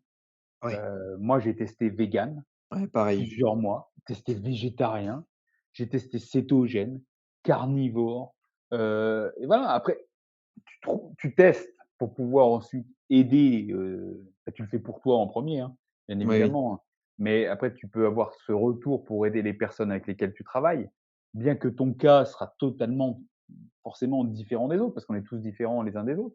Mais après, c'est aussi pour trouver son propre équilibre, trouver ce qui nous convient en fonction de tel moment dans notre vie, de tel objectif, tu vois? Moi, quand j'ai testé végétarien et ben, j'avais pas le même âge non plus. et j'avais peut-être pas la même demande physique, ni le même moment de stress. Tu vois? Donc forcément, ça s'était passé de telle façon. J'en garde à mon souvenir et peut-être que si je le mettais aujourd'hui, peut-être que ça se passerait pas du tout de la même façon. Alors même si je reproduisais, l'alimentation exacte que j'ai fait il y a quelques années en arrière, tu vois? On peut pas dire. C'est toujours, à un moment donné. Le but, selon moi, c'est l'équilibre. Le bien but, sûr. selon moi, c'est l'équilibre. Mais pour revenir sur l'histoire de l'alimentation brute, oui, c'est ce que je dis depuis le début. C'est revenir à des aliments le plus proche de leur état naturel, c'est ça. Et par rapport aux polémiques, la viande, la viande rouge et tout, ben oui, mais c'est sûr, ça dépend quel type de viande rouge, quoi. Si c'est, du truc premier prix, élevage, en batterie, bah, forcément, j'imagine qu'il y aura potentiellement plus de déchets dans la viande ou plus d'effets néfastes sur le long terme si tu en consommes de manière chronique et que tes émonctoires ne font pas le travail. Tu vois ce que je veux dire? C'est Bien ça sûr. aussi. On est ce qu'on mange et on est ce qu'on mange à manger. Si aussi ton corps ne fonc tu lui apportes que des briques de construction qui sont, mauvaises, et ben, forcément, ton corps va se reconstruire, de la mauvaise manière et donc du coup, il sera moins efficace. Moins efficace pourquoi? Pour produire de l'énergie, pour vivre au quotidien, mais aussi pour se détoxifier, pour se nettoyer, tu vois? C'est ça aussi. Mmh. On pourrait manger, des choses qui sont pas terribles, régulièrement. À partir du moment où tu as un organisme qui élimine bien parce que tu fais de l'activité physique, donc tu élimines par les voies respiratoires et la transpiration, Bien sûr. que tu as un bon transit, que tu soutiens tes organes d'élimination comme les reins et le foie. Et ben, Mmh. là, forcément, même si tu manges quelque chose de pas terri enfin, des choses pas terribles de manière chronique, tu peux bien t'en sortir sur le long terme. Tu peux bien t'en sortir. Plus que quelqu'un qui, va manger ces choses à répétition, de moindre qualité, mais qui, fait peu d'activité physique. Quand il en fait, ben, c'est pas une intensité suffisante, ni de manière assez régulière.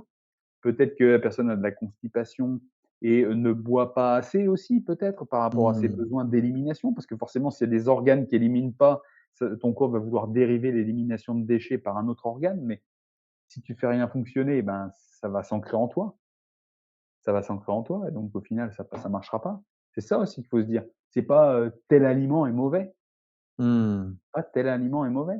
C'est oui, il peut être mauvais pour une personne, pour un cas précis, heu, si tu as une allergie, une intolérance et encore, c'est peut-être pas dit, que ce soit à vie, en fonction de comment tu traites ton corps et comment tu en prends soin. Mmh. Ouais, je pense que c'est important ce que tu soulignes d'avoir quand même une vision, globale, holistique de pourquoi peut-être une personne, ça lui crée pas, les bénéfices qu'il devrait y avoir. Mais aussi, je pense que c'est important d'aller éplucher un petit peu, ou d'aller à la recherche de la source de l'information.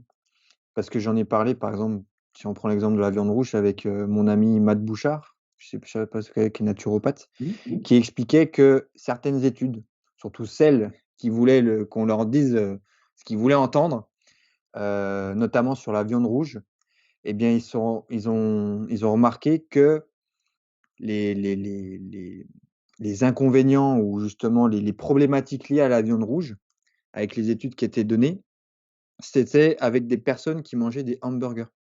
Oui, oui. Tu vois? Et puis derrière, tu te dis: «Bon, pourquoi ils ont fait cette étude-là? C'est pour casser, l'origine de la viande rouge et puis, être sur du côté du business ou est-ce que c'était vraiment une recherche par rapport à vraiment comment ça fonctionne dans le corps?» Parce que je pense qu'aujourd'hui tout scientifique sait que c'est pas du tout la même si tu manges juste un steak rouge et si tu l'associes avec des glucides comme du pain et cetera. Après voilà, pareil, ça c'est tout un débat. Mais, pour en revenir à ce qu'on disait, c'est juste sensibiliser à avoir une approche holistique, voir ce qui dans l'environnement fait que, je réagis plutôt comme ça, qui peut-être engendre des problèmes ou une non-normalité, même si je pense qu'il y a on a il y a pas faut pas rentrer dans des cases, hein. Et derrière, avoir, peut-être cette recherche, cette curiosité de se dire: «J'ai entendu ça, bah, je vais pas, y croire dur comme fer et puis après le mettre sur les réseaux, j'ai entendu sur TF1 que la viande rouge c'est mauvais, demain je deviens végan». Après voilà, hein, c'est peut-être ça qui va lui permettre de faire un cheminement de vie, puis se rendre compte que, ben, il a arrêté la viande rouge. Au final, il est encore plus fatigué qu'avant. Alors peut-être que, je vais aller voir pourquoi on m'a dit ça et au final, il va se rendre compte qu'il y a d'autres choses qui sont dites et que ça fonctionne différemment d'une personne à une autre. Ça, ce serait cool qu'on puisse tous arriver à peu près à cette idée-là. Mais voilà. J'ai aussi, quelque chose qui me vient en tête, que j'ai entendu parler. Je ne sais pas si toi tu penses que c'est, un préjugé, une croyance ou autre, mais on parle, beaucoup, de varier ses aliments. On parle beaucoup de microbiote et on parle aussi beaucoup de dire, je ne sais pas si c'est le cas du coup pour toi, mais comme quoi, peut-être aussi manger trop varié, ça peut trop stresser le corps, ça peut, engendrer des problèmes de digestion, même si c'est des bons produits, même si c'est des légumes, même si c'est du brut. Parce que peut-être que passer, alors que si tu avais l'habitude de manger du demi-écrémé ou des trucs comme ça, à directement du lait cru, on saute les étapes, on brûle les étapes. Est-ce que toi, tu as entendu parler aussi un peu de ces choses-là, sur tout ce qui est variété et Ah microbiote? bien sûr. Ah beh, je vais te dire, j'ai pas que entendu parler, c'est ça a été mon quotidien aussi et c'est le quotidien de mes clients. Mmh. Hem, En test personnel, il y a plusieurs années, j'avais bien noté que j'avais beau avoir des supers assiettes, tu sais, où tu essayes de mettre tout, tu vois? Pour qu'il y ait toutes les couleurs de l'arc-en-ciel, Ouais.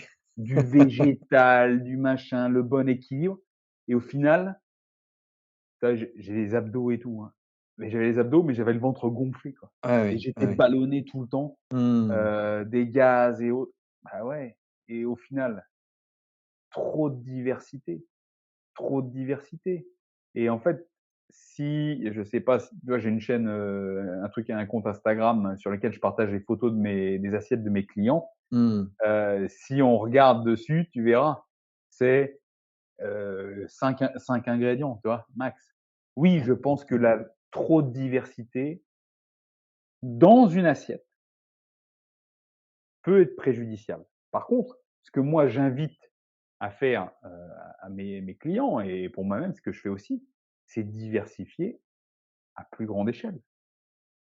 Mmh. Faciliter la digestion immédiate, mais s'exposer régulièrement à une grande diversité, tu vois? Et je vais te dire, on peut même Évidemment. faire ça à l'échelle du mois. Moi, je vais te dire, j'hésite pas déjà à dire à des clients, déjà pour qu'ils rééquilibrent. Des gens qui aiment bien et que ce soit tout carré, que ce soit très facile, faire des meal prep, tu vois? Préparer les repas à l'avance Bien et sûr. on va dire, on fait le truc typique, hein, poulet, riz, brocoli. Je veux dire: «Écoute, si tu veux manger du poulet, riz, brocoli la semaine 1, tu peux manger que ça si tu veux» et il va manger que ça s'il veut.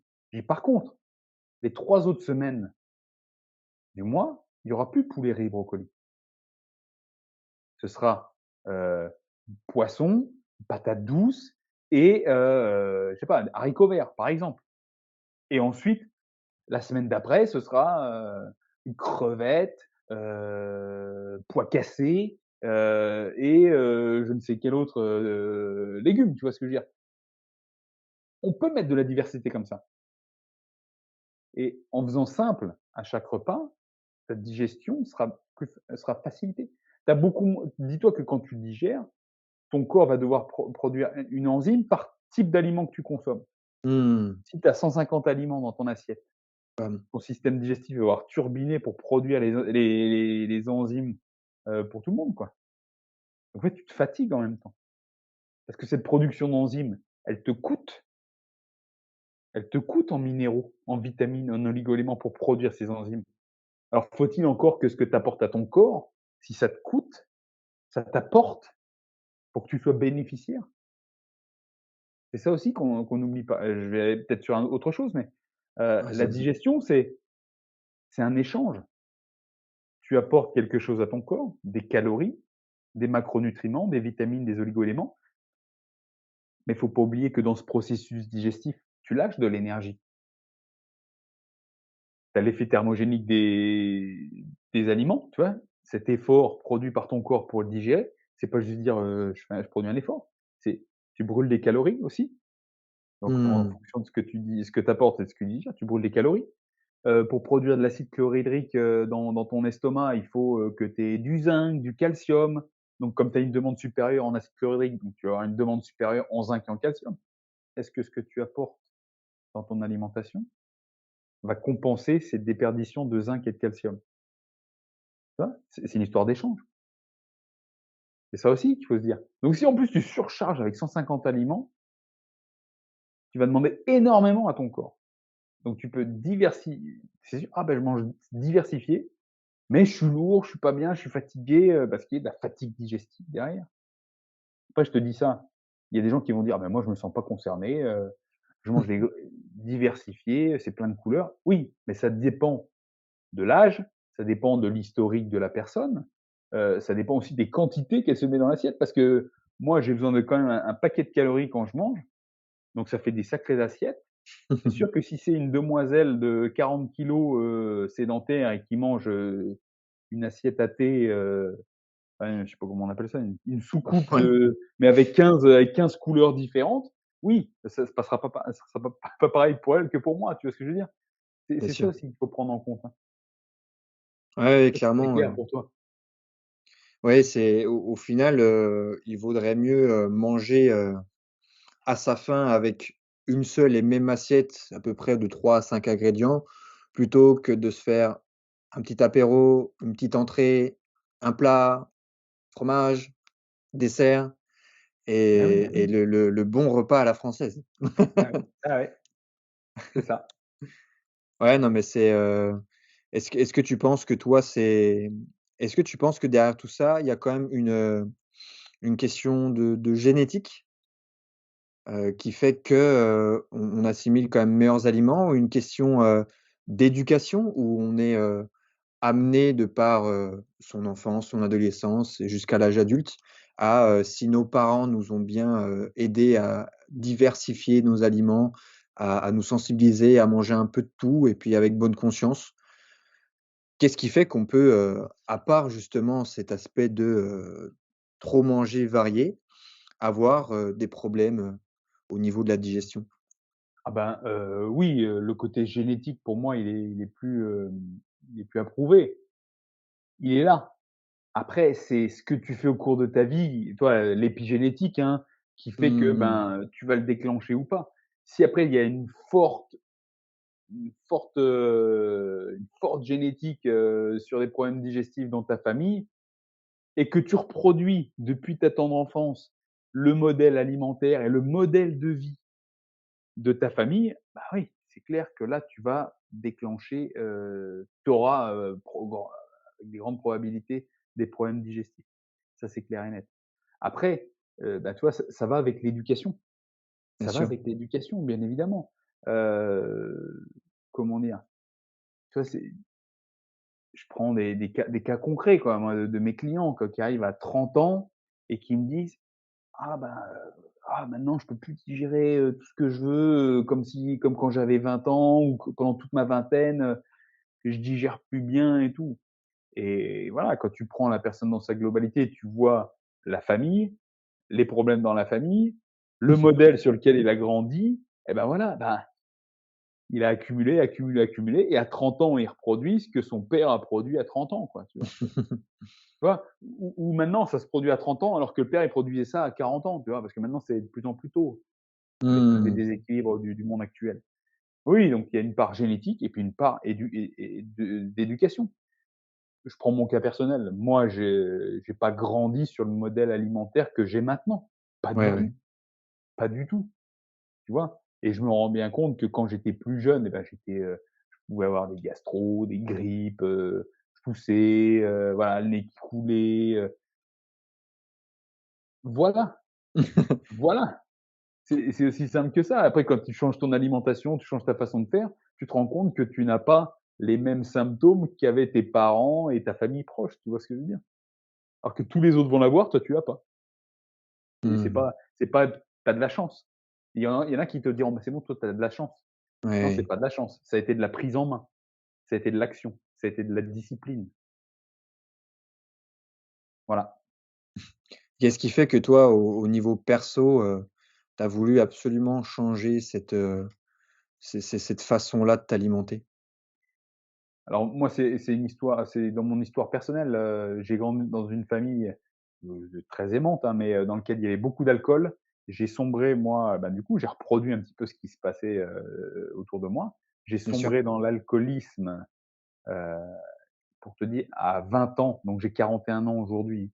Heu, à 20 ans, je buvais une bouteille de vodka par jour, voilà, au minimum, hein, et à un moment donné, bon OK, ça peut plus durer. Donc j'ai arrêté et à Ouais. partir de là, je suis devenu quelqu'un d'autre. Donc j'ai compensé avec le sport et j'ai vu que si rien que sans boire, je faisais déjà du sport avant, mais sans boire, en sport, j'étais plus fort.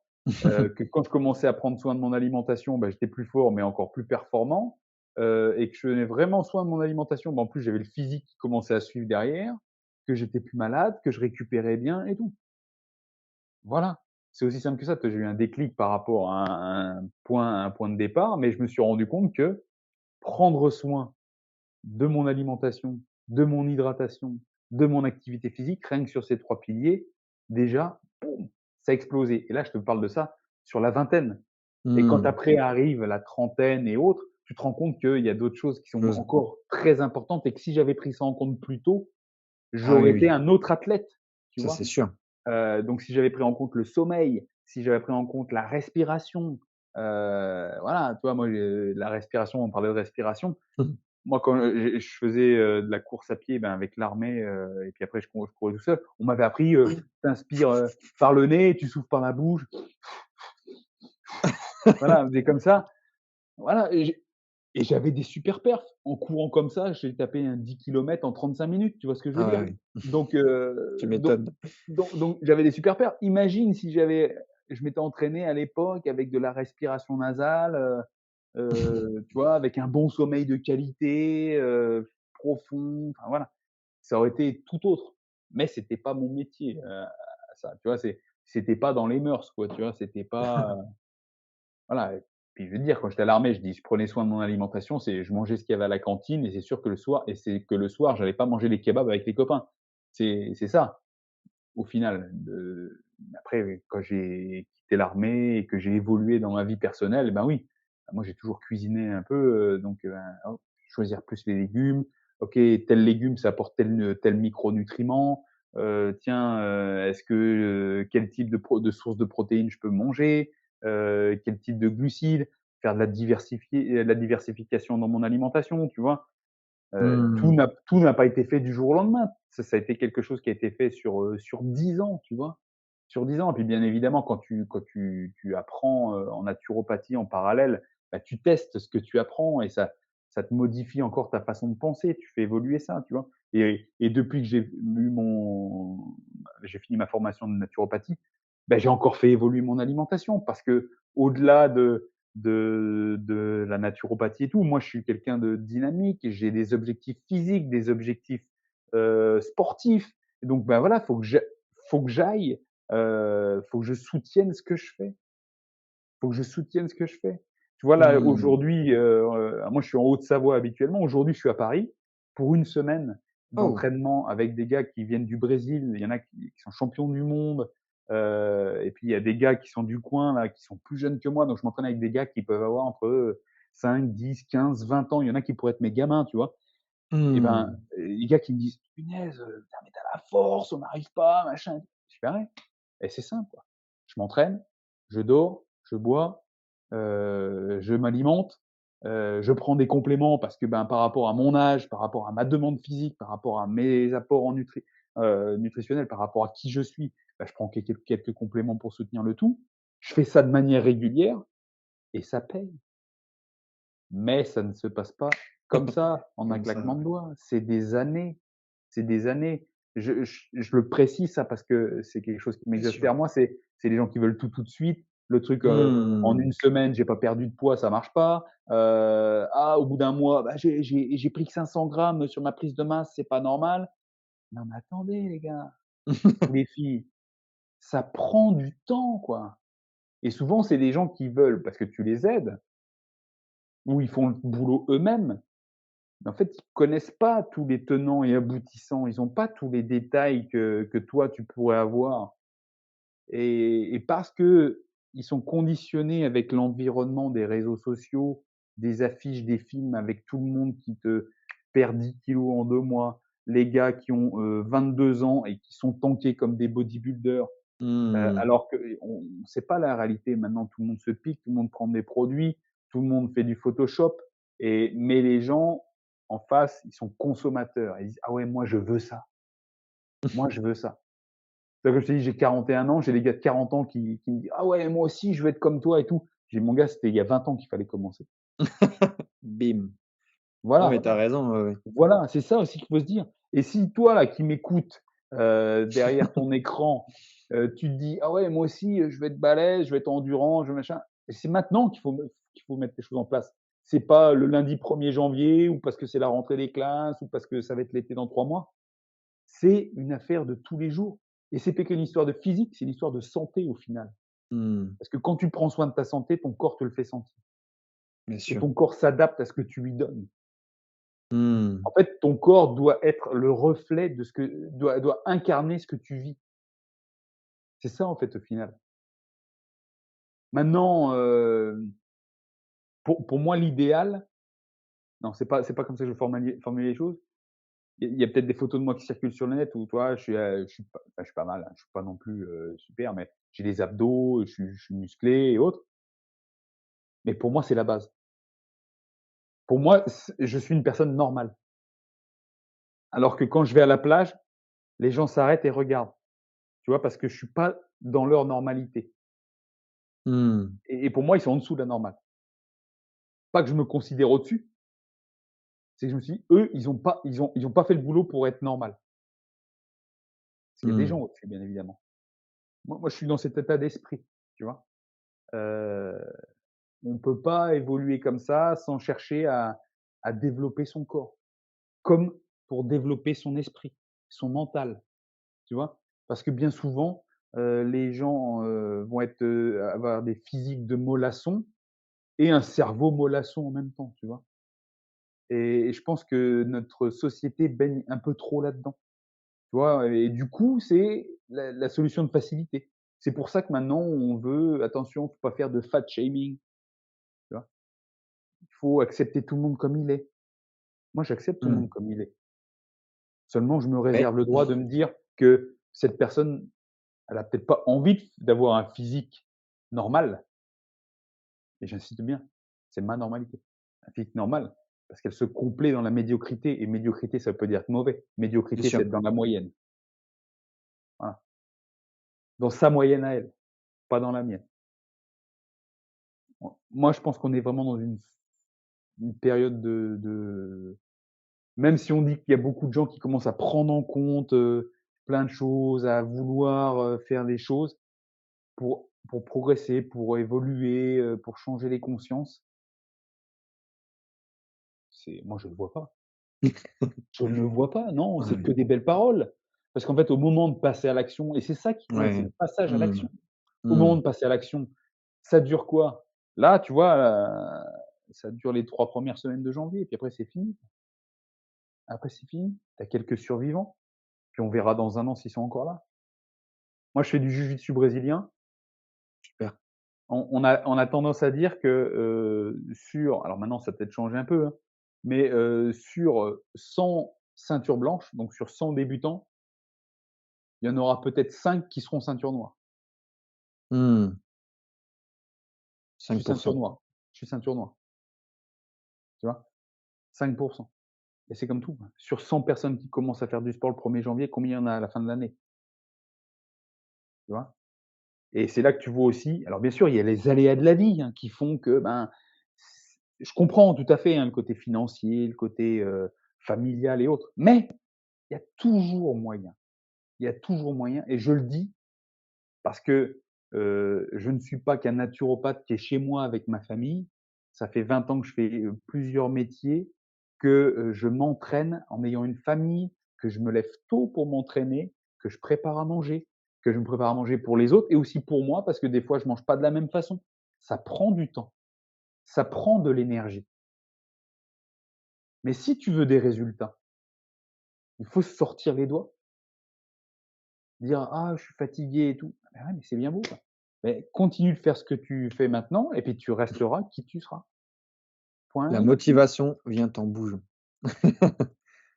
Motivation et après Souvent, c'est on pense que discipline, ça. quoi. La Ouais. motivation, c'est le starter, quoi, mais après c'est la discipline, c'est comment tu vas répéter les choses, que tu aies envie ou que tu aies pas envie. Parce que tu as un objectif, parce que tu as un Mais objectif. souvent, tu vas avoir des personnes qui vont dire: «Je comprends tout ce que tu me dis Julien, mais par Mmh. contre, c'est toujours plus facile de le dire que de le faire et j'ai beau essayer, j'y arrive pas». Et c'est parce qu'ils veulent pas. Parce que quoi? Est-ce que tu penses que du coup, les personnes qui arrivent à, comme tu dis, se sortir les doigts et qui arrivent à avoir une discipline, qui arrivent à aller au-devant des choses, c'est les gens peut-être qui ont le plus souffert? Non, Pas forcément? non.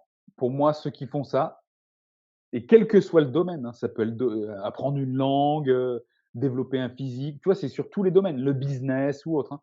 C'est parce Mmh. que les gens pensent que c'est important pour eux. Important et essentiel. C'est ça. Ça revêt une importance essentielle pour eux. Donc en fait, ils ont le désir profond d'atteindre ça. Donc ils savent que pour l'atteindre, ils sont obligés de passer à l'action, que ça leur fasse plaisir ou pas. Parce que cet objectif suprême, j'utilise des grands mots, quoi, cet objectif suprême, en fait, il revêt un caractère ultra important. C'est important, tu vois? Les gens, qui vont même pas, eux, commencer le sport, je parle de sport parce que là, on est dans le milieu sportif, mais Oui, oui, bien sûr. ils vont, comme tu dis: «Ah ben Julien, je comprends ce que tu dis, mais moi, non». Bah, parce qu'en fait, c'est pas important pour eux et peut-être qu'ils ont quelque chose d'autre important pour eux dans Mmh. leur vie, tu vois? Mais qui n'attrait peut-être pas, à la santé. Parce que moi, quand je dis sport, je pense aussi santé, même si le sport performance t'éloigne de la santé à un moment donné, on est d'accord. Mais tu vois ce que je veux dire? Il va y avoir des choses peut-être importantes pour eux, mais pas sûres. Moi, je vois beaucoup de gens qui sont errants sur cette planète. Ils errent parmi nous et sans but précis, quoi. Ils sont là, ils vivotent, dans le système, ils attendent la retraite et voilà, ce sont des consommateurs. Ils consomment. Mmh. C'est pas des acteurs. Ils sont pas acteurs de leur vie, je pense. Ils pensent qu'ils le sont. En fait, ils sont consommateurs. Ils sont consommateurs. Ils consomment ce qui est autour d'eux. Ils achètent, ils regardent. Et qu'est-ce que tu dis si je te dis, «Il faut de tout pour faire un monde»? Ah bah, je suis tout à fait d'accord.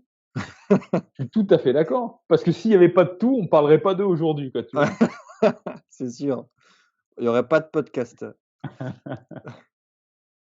Non, mais c'est sûr, c'est bien que tu soulignes tout ça. C'est vrai que, toi, dans la réflexion que je me suis faite en posant cette question, c'est que j'ai remarqué quand même les personnes, tu vois, qui se bougeaient, c'est des gens qui ont réellement compris parce qu'ils ont vécu des choses fortes, des expériences où ils veulent plus reproduire ce mal-être, où ils veulent pas, reproduire le schéma social dans lequel ils ont peut-être grandi ou autre et c'est là où j'ai toujours quand même sur un on va parler de pourcentage, mais j'ai toujours retrouvé le plus de gens, tu vois, qui ont, cette discipline, cette façon d'aller de l'avant, de se dire: «Bah, moi, je veux plus ça, quoi».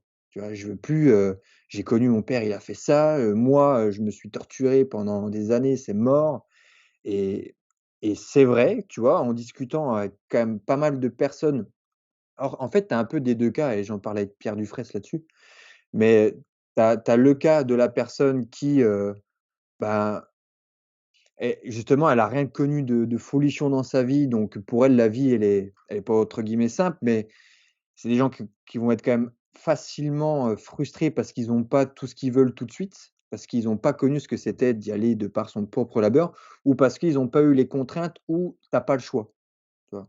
Ou l'environnement leur a dit: «Ben, c'est comme ça, c'est pas autrement. Si tu veux, le faire autrement, bah, faut que tu le fasses par tes propres moyens». Donc, mine de rien, une vie, on va dire, plutôt paisible de base. Moi, en même temps, j'en ai parlé avec Pierre de tout ça, puis lui, il me disait que même il y a des personnes qui ont connu les pires souffrances et qui n'arrivent pas à changer aujourd'hui. C'est-à-dire qu'ils ont été malades, ils ont affronté le cancer, ils ont, fait plein de choses dans leur vie pour pouvoir guérir, pour pouvoir affronter des obstacles, en plus, on sait bien, on vit moments stressants. Les gens, il faut qu'ils s'occupent de leurs enfants, ils amènent à l'école, après au travail, après le mari, après le truc, le chouette et tu leur demandes juste de manger un peu plus gras ou de faire 30 minutes d'activité physique, ah, c'est trop compliqué. Alors Bah, que c'est des personnes, c'est des super-héros au final. Les gens ne se rendent pas compte de cet uniforme qu'ils ont en eux et ils se cachent derrière une vérité, peut-être parce qu'ils n'ont pas eu cette introspection, peut-être parce qu'ils n'ont pas expérimenté, je ne sais pas pourquoi. Mais, tu peux, ouais, avoir ces 2 cas-là et puis, tu as raison, peut-être que dans ces 2 types de personnes, bah, au final, tant que tu trouves quelque chose qui te fait sens, qui te motive, qui est important pour toi, tu vas le faire et on peut le dire et c'est comme, je te prends l'exemple des personnes qui peuvent être facilement frustrées parce qu'ils ont toujours «tout eu» entre guillemets dans leur vie. C'est peut-être un jour quand ils auront, des enfants ou quand ils auront des petits-enfants où ils se rendent compte qu'ils vieillissent un peu, qu'ils pourront plus courir après leurs petits-enfants. Ils vont se dire: «Ah bah là, faut peut-être que je commence à faire du sport» et là, ça devient important pour eux alors qu'avant, ça ne l'était pas, en fait. je suis d'accord avec toi. Je suis d'accord avec toi. Cool. Non, mais au final, ouais, il y a pas de vérité, en fait, à ce sujet-là, si on réfléchit bien. Mais c'est vrai que le sujet de la discipline, la motivation, les préparations mentales, on peut en faire beaucoup aux athlètes. On se rend compte que c'est le cerveau qui nous joue des tours, tu vois, au final. Tu as fait toi un peu de prépa mentale? Pas du tout.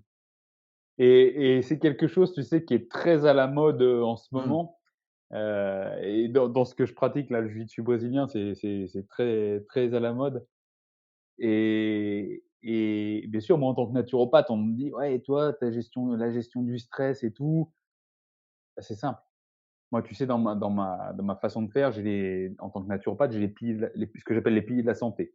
Oxygénation, hydratation, sommeil, activité physique, alimentation et gestion du stress. Et on me dit: «Ah ouais, tiens, la gestion du stress, qu'est-ce que c'est?» Je dis: «Bah, déjà, c'est commence par appliquer les 5 premiers. C'est le sommet de la pyramide. Voilà, ensuite, voilà, je donne quelques conseils, par rapport aux techniques de respiration, tu vois, pour activer le système nerveux parasympathique, par exemple. Pour la gestion du stress, après ça peut être aussi un petit peu d'homéopathie, des plantes et autres, bien évidemment.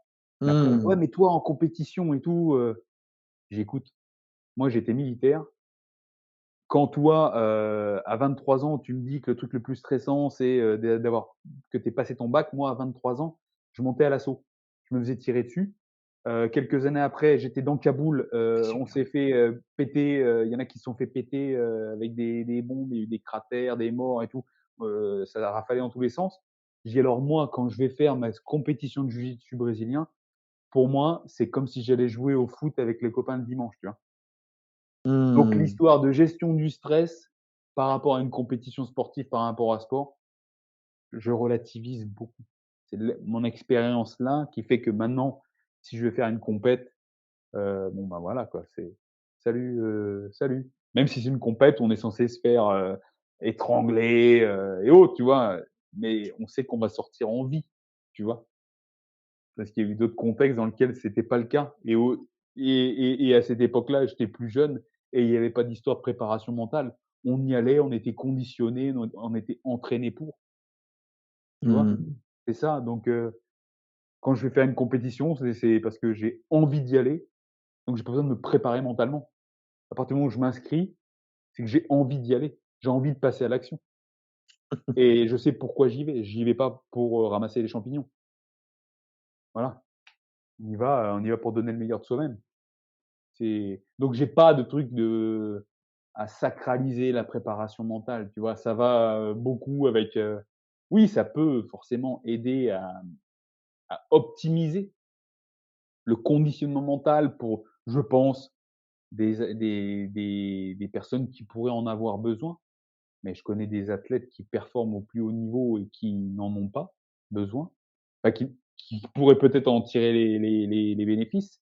Mais, après bon, Mmh. chacun doit voir midi à sa porte et bien sûr, c'est en fonction de la condition elle-même, cette personne, dans quelles conditions elle se met par rapport à tel événement, tel objectif. La préparation mentale, tu vois, c'est vaste. Bien sûr. C'est voilà, ça doit être c'est comme tout, c'est comme la nutrition, la naturopathie, ça doit être individualisé. Ouais. Et là, tu vois, on parle, de discipline, de mental et et au final, qu'est-ce que la discipline? Parce que est-ce que c'est se dire: «Même si j'ai pas envie, j'y vais quand même», alors que peut-être qu'on est à l'encontre de l'écoute de son corps? Est-ce que c'est plus? Ou est-ce que c'est moins? Ou est-ce que c'est un équilibre entre les 2? Toi qui as dû être confronté à tout ça, à, des choix de se dire: «Aujourd'hui, je suis peut-être trop fatigué, mais je vais quand même aller m'entraîner». Puis au final, quand tu t'entraînes, tu as une pêche d'enfer ou peut-être que au final, justement, ça va t'amener à te blesser. Est-ce que c'est les expériences qui t'amènent à avoir cette bonne, compréhension de soi? Ou est-ce qu'il faut vraiment taper dans le dur et puis, on verra bien ce qui se passe? Eh bien, écoute, c'est les 2 et je vais dire parce que j'ai fait les 2. Bien sûr. J'étais, mais plus jeune, c'était, quel que soit le jour de la semaine, quel que soit l'état, c'est comme ça qu'on va faire et alors c'est comme ça qu'on fera. En avant. Tu as mal, tu as pas mal, on y va. Et puis maintenant, toi, à 40 ans, c'est plus pareil. C'est, OK, toute l'expérience, OK, ouais, tu te rappelles là quand tu avais fait ça, tu pas pris de repos, pendant tant de temps, tu t'es blessé ou, tu pas mangé assez de calories pendant X temps par rapport à telle demande physique. Boum, qu'est-ce qui s'est passé? Ah, tu étais trop fatigué, tu pas pu suivre, et ainsi de suite, tu as baissé en performance. Ouais, essai, erreur, essai, erreur, essai, erreur et après, ben, ça te donne ton truc optimal. Effectivement, il y a des jours, tu te dis: «Ah, je suis fatigué, je vais peut-être pas aller m'entraîner». Enfin, moi, je me le dis pas, hein. Je sais que, hop, je bam, bam, bam, bam. Mais il y a des fois, comme là, il y a 10 jours en arrière, ouais, ça faisait un moment que je me suis rendu compte que, ben, ça faisait plusieurs jours que j'avais pas pris de jour de repos parce que Mmh. je planifie aussi un jour de repos et ça me fait pas plaisir de dire: «Je Se fais un jour de reposer. repos», même si je fais pas du repos, dire, «Je me mets dans le canapé et je fais rien», tu vois? Mais c'est cette discipline aussi, se dire que ne rien faire fait partie aussi de ton évolution. Parce que comme tu Mmh. t'entraînes, tu sais que c'est dans la période de repos que tu récupères et que tu te développes, eh ben, il faut la mettre. Même si j'aurais aimé aller jouer avec mes haltères ou aller m'entraîner avec un copain, voilà. Essai, erreur, essai, erreur. Et ben, un jour, je me suis vraiment fatigué, tu vois? Malgré le fait que, bah, c'était pas le jour de repos. Eh bien, écoute, je me dis: «OK, je vais faire un jour de récup active». J'ai fait Mmh. automassage, chaud, froid, respiration et autres et puis j'ai fait ma séance le lendemain et ma séance du lendemain ça m 1 le jour J, ça m'a fait du bien. J'ai bien dormi et le lendemain, j'ai fait une super séance et je me suis dit: «Ouais, si j'avais fait ma séance hier, Tu été peut-être que j'aurais contre-productif. pas été aussi bien qu'aujourd'hui» et en plus, hier, ça m'a permis de me régénérer un peu plus, mieux dormir et voilà, il faut se dire que c'est tout, tout est cumulé. C'est pas parce qu'un jour tu vas mal faire que tout est foutu, tu vois? Et c'est ça aussi qu'il faut prendre en compte. Oui, c'est comme tu nous disais, de toute façon, ça s'acquiert avec le temps. Quand on prend le temps de faire les choses, quand on expérimente, quand on se dit: «Bah, je suis fatigué, je vais quand même essayer de m'entraîner, je vais voir ce que ça donne» ou quand je suis fatigué, là, je vais essayer de me reposer et faire des techniques de respiration. Puis cette technique et la prochaine fois que ça m'arrivera, je vais essayer de voir si cette technique a bien marché et la prochaine fois, j'en essaierai une autre et après, c'est plein de choses comme ça. Est-ce que toi aussi, sur tout ce qui peut être, récupération, tu fais, tout ce qui est de l'ordre de la méditation, peut-être un peu de spirituel ou des choses comme ça? Alors moi, la méditation, c'est tous les jours. C'est tous les jours, c'est le Ah matin. super, OK. Voilà, je prends mes 5-10 minutes tous les matins. Je fais ça et ensuite tout ce qui est récupération principalement, ça va être, sur les jours que je me planifie, peut-être le week-end ou peut-être un jour en semaine parce que bon, pour moi, j'ai pas vraiment de jour de week-end ni de semaine, mais ça va être, alors pareil, c'est un investissement, mais je me suis acheté un petit sauna individuel, donc je fais du sauna Trop bien, et je me suis acheté une bassine aussi et je me fais mes bains froids. Et les bains froids, c'est trop plus bien. régulier, c'est presque, Ouais. quotidien ou allez, 3-4 fois par semaine sinon minimum. Je fais ça et puis après les automassages que je peux faire, soit sur un jour de repos, enfin récup actif spécifique où je vais faire des automassages pendant, 30-45 minutes cumulés avec des mouvements de mobilité, stretching, enfin on appelle ça comme on veut là. Et sinon de l'automassage, je vais en faire quasiment, quotidiennement, quelques minutes en fonction des points sensibles de mon physique. Et j'ai vu que tu avais, une petite bague au doigt. Est-ce que c'est celle que je pense ou pas? Oui, oui, c'est celle-là, c'est la Bagoura. Ah ouais. Tu peux expliquer juste en une minute, à Bah, quoi ça c'est sert? une bague avec plein de capteurs, dedans et qui est connecté avec une application, bien évidemment. Alors c'est quelque chose qui me plaît pas forcément parce que c'est en Bluetooth, hein, mais je Ouais. désactive le Bluetooth et je le réactive pour, faire ça. C'est une bague qui va connecter des données sur à la fois ton sommeil, ton rythme cardiaque, ta, VFC, variabilité de la fréquence cardiaque, Qui est très sur, importante. les pas et les calories estimées brûlées ou les pas faits dans ta journée, qui va, aussi, connecter ton rythme cardiaque avec ton activité pour voir un petit peu à quelles intensités tu vas. Mmh. Voilà. En fait, c'est un collecteur de données, ni plus ni moins. C'est comme une montre connectée, mais sauf que c'est sous forme de bague. Mais c'est quand même assez poussé. Moi, j'ai ça depuis, septembre 2022, sachant qu'aujourd'hui on est fin janvier, 2023. Heu, je l'ai acheté pour, vraiment avoir ces données, mais pour pouvoir agir sur les données. Comme Bien tu l'as sûr. compris, le but c'est l'action. Analyser, passer à l'action et ben, moi, un de mes soucis principaux, c'était le sommeil. Je savais que je donnais pas assez d'importance, à mon sommeil et depuis que je l'ai, je m'étais rendu compte que oui, effectivement, je donne pas assez d'importance et donc du coup, depuis que je l'ai, j'ai fait en sorte de mettre en place plein de choses pour que je gagne 1 heure à 1 heure et demie, de nuit en plus chaque nuit. Trop bien. Donc voilà, je suis passé de 6 heures par nuit À 7 heures et à je suis demie. entre 7h15, 7h30, par nuit. Donc je Mmh. peux te dire, c'est quelque chose d'énorme. Ah Parce que bah, quand on se dit: «Ah, une carrément. heure et demie, c'est rien», mais quand tu cumules sur le nombre depuis, par exemple, sur les 3 derniers mois, tu vois, 90 jours, à 1 heure et demie en plus, tu vois ce que je veux dire, quoi? Ça fait, Mmh. du 135 heures en plus de sommeil. Donc tu comptes le nombre le temps de De nuit récup que tu que aurais ça pu le fait. faire en plus. Voilà et donc ça me collecte ça comme données. C'est aussi pareil pour mes pas, j'aime bien avoir mes 10 000 pas quotidiens minimum. Ah, j'en suis où? Ah OK, j'ai pas fait, OK, j'y retourne, je vais marcher. Est-ce que j'ai tapé dans toutes les intensités aujourd'hui? Haute, basse, faible? Oui, non, voilà, même si c'est courte durée, je le fais. Ah bah tiens, par rapport à la récup justement, Mmh. ah bah mon rythme cardiaque il a pas Mmh. descendu, à quoi ça correspond? Est-ce que j'ai fait un sauna hier Mmh. soir? Est-ce que j'ai fait une séance de sport un peu tard? Est-ce que j'ai été stressé? Voilà, parce qu'on sait que plus ton cœur, redescend pendant la nuit, plus facilement tu vas récupérer aussi, bien évidemment.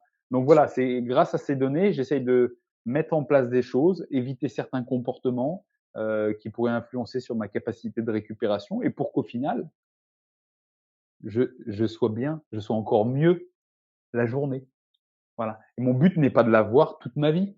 Mon but, c'est de l'avoir un temps donné, tu vois, 1, 2 ans, mettre en place mes habitudes et qu'en fait, ces habitudes de vie Bien naturel. s'inscrivent en moi, que ce soit Mmh. naturel. C'est vraiment ça, c'est pas juste dire: «Ah bah tiens, j'ai dormi que 1 heure et demie de sommeil profond cette nuit». Oui, c'est bien, mais qu'est-ce que tu en fais de ces données, tu vois? C'est une nuit, mais sur ton mois, sur ta semaine, sur ton mois, comment ça s'est passé? Et ensuite, qu'est-ce que tu en fais de ces données? C'est ça qui est important. C'est de l'analyse de données et ensuite un Mmh. passage à l'action. Ça, c'est pour moi, toi, pour la santé, la performance, le physique, mais ça s'applique, ce principe, dans le business, dans le marketing, dans tout quoi, au final, hein. Mmh. Bah, merci mon Julien pour cette, magnifique conversation. Ça me donne plein d'idées, pour éventuellement un deuxième podcast, si tu es motivé, notamment je sais que toi tu es pratiquant de Jiu-Jitsu et puis j'aurais bien aimé parler des arts martiaux avec toi, qui peut en découler sur l'entraînement et j'ai aussi d'autres idées en tête qui me vient, je te spoile pas, moi j'aime bien l'improvisation. Avec plaisir, avec plaisir. J'ai l'habitude de terminer mon podcast avec 3 petites questions très Oui, rapides et après je te laisse aller t'entraîner avec tes partenaires d'entraînement. La première, un peu spirituelle, mais j'aime bien, c'est si jamais tu devais te réincarner en un animal totem ou si tu avais un animal totem, lequel ce serait et pourquoi? la baleine, La baleine. la baleine, parce que la baleine, elle mange des bancs entiers de sardines. Et tu adores les sardines? Eh ouais, c'est plein d'oméga 3 quoi. Top, trop bien. Deuxième question, Un livre à nous conseiller peut-être, qui t'a toi, impacté personnellement, professionnellement? Alors je vais en donner 2 Waouh, parce que d'habitude, quand on on me prend, pose la question, un de on aime mes tout. mes bouquins principal, s'appelle «Stratégie de prospérité» de Jim Mmh, Rohn, que je recommande vraiment à tout le monde de lire. C'est quelque chose un bouquin que je relis au moins une fois par an. super. Mais dernièrement, j'ai lu un bouquin, qui m'a beaucoup plu, beaucoup parlé, que ce soit dans les relations humaines ou autres. Ça s'appelle «Ne coupez jamais la poire en 2» de Chris Voss. C'est un ancien, négociateur du FBI et voilà, donc c'est pour apprendre à négocier, façon de parler, mais ça parle aussi beaucoup sur la communication, humaine et j'ai Mmh. trouvé ça très, très intéressant, donc je tenais à le partager là. Merci. Et dernière petite question, s'il y a des personnes qui souhaitent te contacter, échanger avec toi par rapport à ce podcast ou des personnes qui souhaitent travailler avec toi, comment on peut te contacter? Alors dans un premier temps, pour travailler avec moi, j'ai mon site internet www.purplebkitchen.com et ensuite on peut me Mmh, retrouver sur Facebook, Instagram et YouTube à Purple Belt Kitchen, donc la cuisine ceinture violette. Il y a un petit logo, pas sous la main là, mais bref, ouais, ouais. je pense Je qu'ils verront, c'est violet avec un petit cuisinier au milieu en kimono, quoi. De toute façon, je mettrai tout, en description. Est-ce que tu as éventuellement des projets, peut-être de formation Et ou bien d'intervention? moi, comme tu le sais, hein, j'interviens au centre, de naturopathie Hormez, le CNH de Pierre Dufraisse, pour, en tant qu'intervenant en réflexologie plantaire. Mmh, Après j'organise des stages, chez moi, heu trop bien, et voilà, des stages, fitness, stages combat aussi. super. Donc c'est Waouh. sur 3 jours où tout est inclus, hein, logement, nourriture et entraînement. Waouh, faut qu'on vienne avec ma petite femme là. Parce que Voilà, bah, comme je si te l'avais tu dit, veux. on s'est mis au MMA, dont Ouais, dans un club de jiu-jitsu et elle, elle adore ça. bah, voilà, bah, j'ai des stages, c'est ouvert, c'est sur mon site, hein, c'est sur mon shop. Les prochains sont en avril. Il y en a avril et les prochains c'est août sinon. Trop Et bien, puis, sinon là, très prochainement, je vais prendre un petit peu de vacances, bah, justement après être allé au carrément. CNH, je vais aller au soleil au Mexique. Ah ouais, carrément. Ah ça, c'est Voilà. cool. Super. Bon, bah, je te retiens pas plus longtemps mon Julien. Un grand merci à toi, c'était, Merci à toi Victor. de sages paroles et une très belle discussion. Nous, on se voit au stage de février. J'ai vraiment hâte et puis voilà. Donc je te retiens pas plus longtemps mon ami. À très vite. Yes, à plus Julien. Merci. Ciao. Bye.